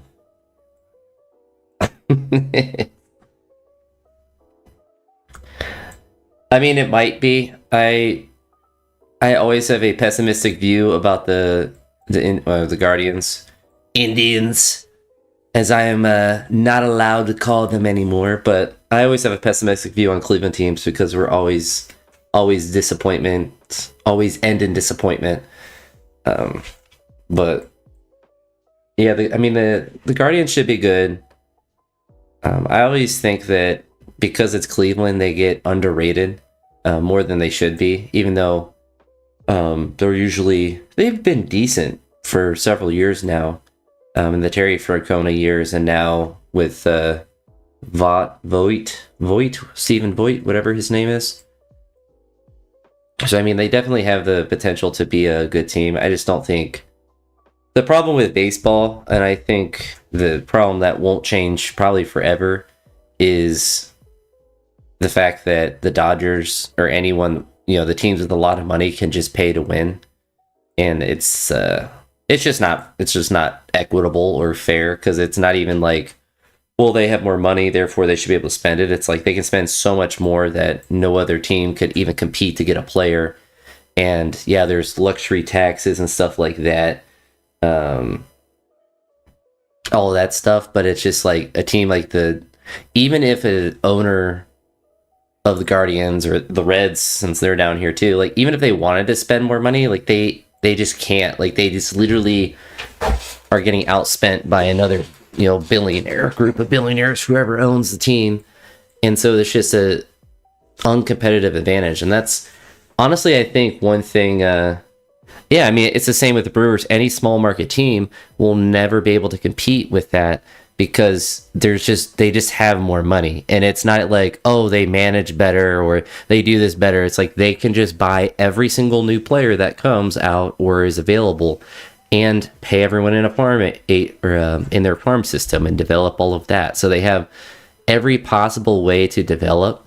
And it's like last year, they had a whole bunch of injuries and it didn't matter because they just kept buying more players. Like if you have devastating injuries the whole year, you should not be good. But when you can just continue to pay to play and to win, then it doesn't matter what you do. You just get to always win. Or at least you create such a statistical unlikelihood that you don't win that there's not. I mean, if the Dodgers don't, then it's a surprise. That's really what it comes down to, because no other team could pay as much as them now. And it used to be the Yankees when I was a kid. That was always the team that spent all the money. And it's funny because like suddenly a team like Yankees doesn't want to spend, and then they don't win all these World Series. It's like that's what they did in the 90s and 2000s. It's like they just kept buying wins and didn't care about the luxury tax. And now with their like fake money that the Dodgers are using, whatever they call it, where they keep pushing it down the line, it makes it even easier for them to buy all the players. Really, they should just go to something that very similar to what the NFL has with a salary cap. And until they do, which I don't think they ever will, it to me won't really be as competitive or an interesting league to pay attention to. Because it'd just be like if the Chiefs could just not have to worry about the salary cap, they would just get every good player, because who wouldn't want to go play for the best team with Patrick Mahomes on it and win all the time and get paid all the money. That's the only reason the Chiefs can't just buy all the good players or get them all to go on their team, is because they have to pay them. And at a certain level, a player is not going to take a pay cut just to go play with Patrick Mahomes when they can make a lot more somewhere else. And that's what keeps the NFL. Honestly, I think that's why the NFL has gotten so big over the years and will continue to be like the most popular sporting thing, is for that simple reason that they have created a competitive balance to where every city, they can have one good draft, and suddenly they are a competitive team. They can make a run in the playoffs. Like every team has a chance every year. But with baseball, it's like you have 15 teams that have literally no chance of being good no matter what, because there's so many games that you play, but also because of just how uncompetitive the structure of the league is. And unfortunately, that will never change. But I don't think the baseball really cares if it changes. I do think the change of them making it, and that's how the Guardians are too. It's like their development of pitching is amazing, but because they don't have the money to continue to buy or to pay the players, essentially what I think makes a lot of organizations different is like the Pirates. They have Paul Skeens now. Is he going to stay on Pittsburgh once he's able to get a contract? No, he's going to go sign with the Dodgers because he can get a gazillion dollars. Why wouldn't he? That's what every player is going to do, because they can get the most money for that. Like, it doesn't make any sense why they wouldn't do that. But then the Pirates, or I don't necessarily grade like how they do their farm system, like teams like that, but like every team will get a good player or get a set of good players and have them, but they can't keep them, and then they can't have another crop, and then they have to sell them because they're getting older and they're going to get really expensive and riskier to keep, because when they're older they get more injured. What the Dodgers were able to do was to continue to have all those players and to continue to pay them, risking that they're getting older or they're going to get injured or whatever. And so for them, it wasn't really a risk because they could just eat that money if that player didn't work out. But like, if you have a phenomenal player and it works out, then you have that player plus a new player that you paid for, which is one of the things that got them to be able to win the World Series. Is they had all of the pieces and they were injured and then they were healthy, and it didn't matter because they had so many weapons. And unfortunately, it just made I didn't even watch the World Series. I watched when the Guardians were still in it. I just lost, and darn it. But once the Guardians got knocked out, then I stopped watching it, and then the World Series wasn't even competitive. Because like, I never really watched the Dodgers or pay attention to them, but when I saw like how many good players they have on their team, it's just it's like someone in a video game turned the salary cap off so they could just spend infinite money. And I don't understand why they think that's a good product to watch. I suppose because Los Angeles is a large city that they can justify saying that it's good for because the market is so large, but it just makes it uncompetitive. 100%. Yeah, the Brewers are in a similar boat. The Reds, like 20 teams in the major leagues are in a similar boat because they can't outspend or can't even compete. It's not even outspending the Dodgers. It's just they can't even competitively spend. And so when you can't even competitively spend, then it doesn't even matter what you do as a team. You just have to get extremely lucky, and it's not like it's not a strategy. It's like the worst strategy to try to be a good team. I guess we try to do this. Come on. Just take it. What a nerd.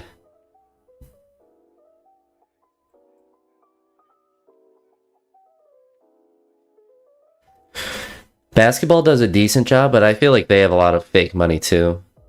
And I think basketball's problem, they have a salary cap, but I think the problem that they have more so is the product isn't as good as it once was because of just the amount of three-point shooting that is encouraged and allowed. They could really fix that by just moving the three-point line back. It's not really a hard problem for them to fix, but it's not if I can go shoot 3-pointers, even if it's an NBA distance, then I don't find it that interesting to watch. I can't dunk. Me watching that is interesting. Or like athletic plays in the paint. Like there's stuff they move in ways they're still really good, but it just isn't as interesting when you just see Steph Curry shoot 45 threes a game and you see every single person just shoot threes and not play defense. So the NBA has more of a problem with that, and like having the stars rest all the time. That's another huge problem, because then why would I go to pay for a game and go watch a game if half the stars are not even going to be playing? Because they need to all rest, because basketball, understandably, you need a lot of rest for it because it's hard on your joints, especially when you're a 6'8", 6'8" human being.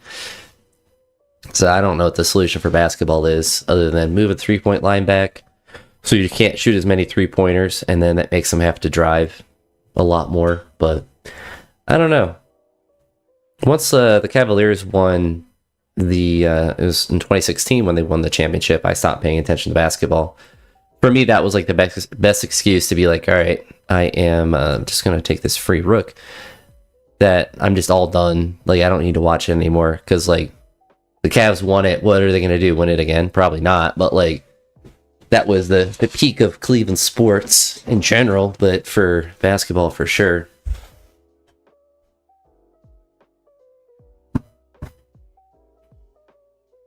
But at least basketball has some sort of ability to make the talent balance more competitive. Where it becomes a bit finicky is when players take less money and go to a better team, and it's easier to do that in basketball. With a sport like baseball, there's so many people that are on your team and in your organization that's hard to get people to take a pay cut to come into your team, especially when there's no reason for them to take a pay cut because there's no salary cap. So you can just pay people forever. With the NFL, it's like a similar thing. It's hard to convince people to take less money when they get more in the open market, but older players that have already made a bunch of money are more likely to do it, but you still have to convince them. So it's something that is built in to kind of make it more competitively balanced. And that's why even like the worst team in the NFL can win a game against the best team. And I suppose that happens in baseball too, but that's just more of a statistical anomaly because there's so many games played. But I don't know.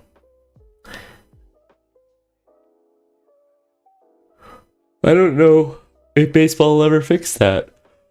I think that will forever be the problem with it. I just know the Cleveland Browns are going to be bad for the next decade, so I don't have much NFL football to be excited for. Unfortunately, I can't convince myself to be a fan of another team, which would be the most mentally healthy thing to do.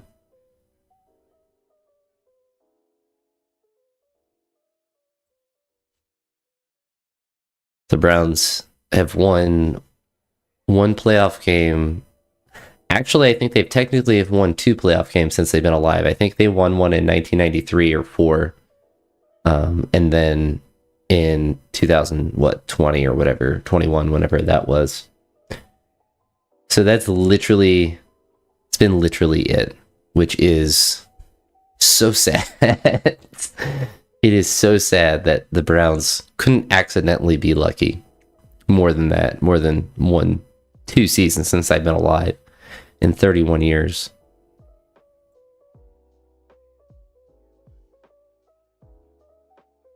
All right.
Yeah, I always know that's a mistake, and I always think that there's a way to get through it, but there's just not.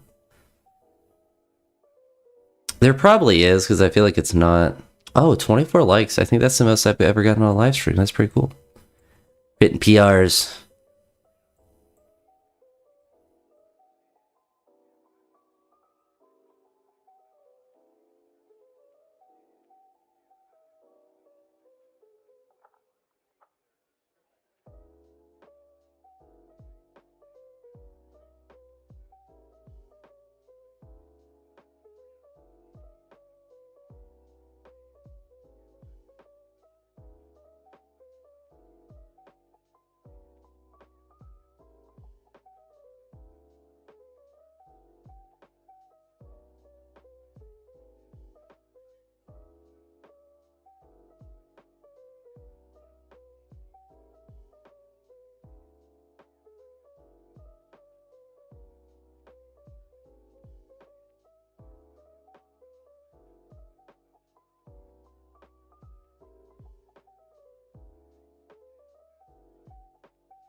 I don't know why I did that.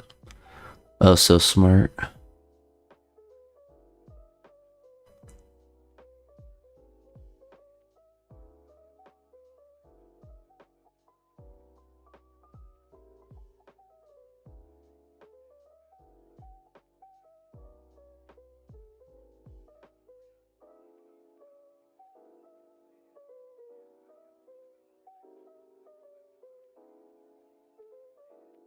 What's up, Mr. Big Worm?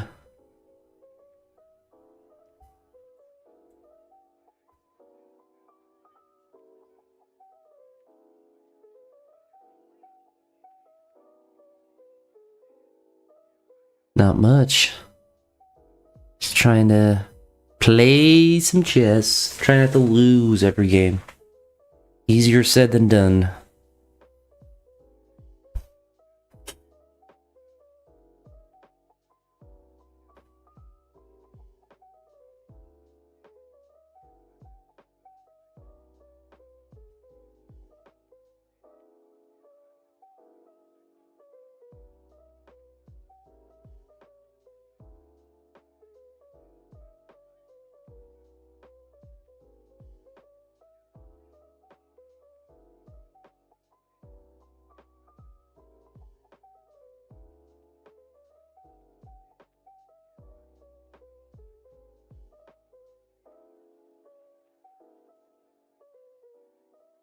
doesn't matter whether I go fast or slow, I blunder my pieces. That's the one consistent part of my chess play.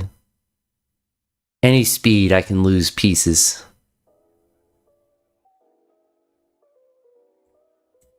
It's kind of my gift.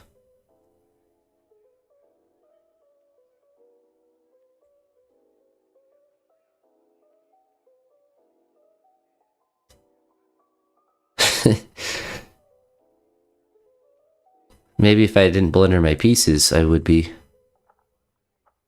But when I blunder, that evens the playing field.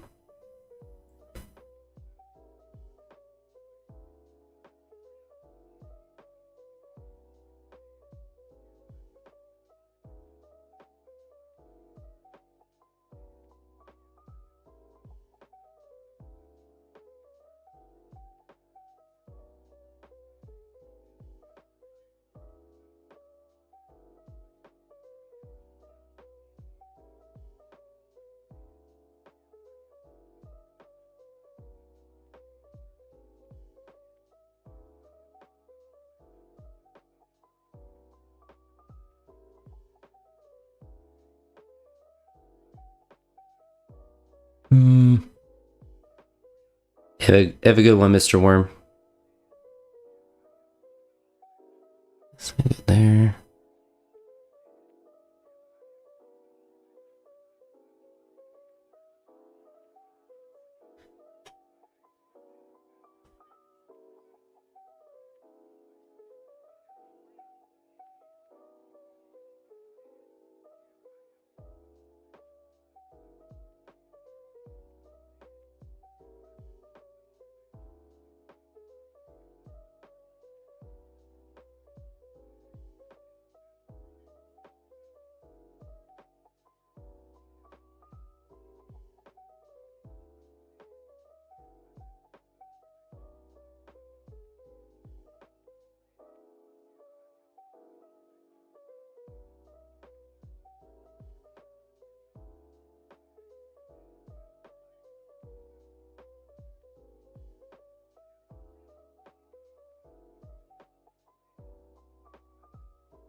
Woo! Still got a point from that. All right. I am very sleepy. Thanks, Reed. I'm looking forward to doing it as well, but seems like we have the same thought about catching some Z's. So I will see you later, Reed. Thanks for stopping by. As always, I hope you have a good night.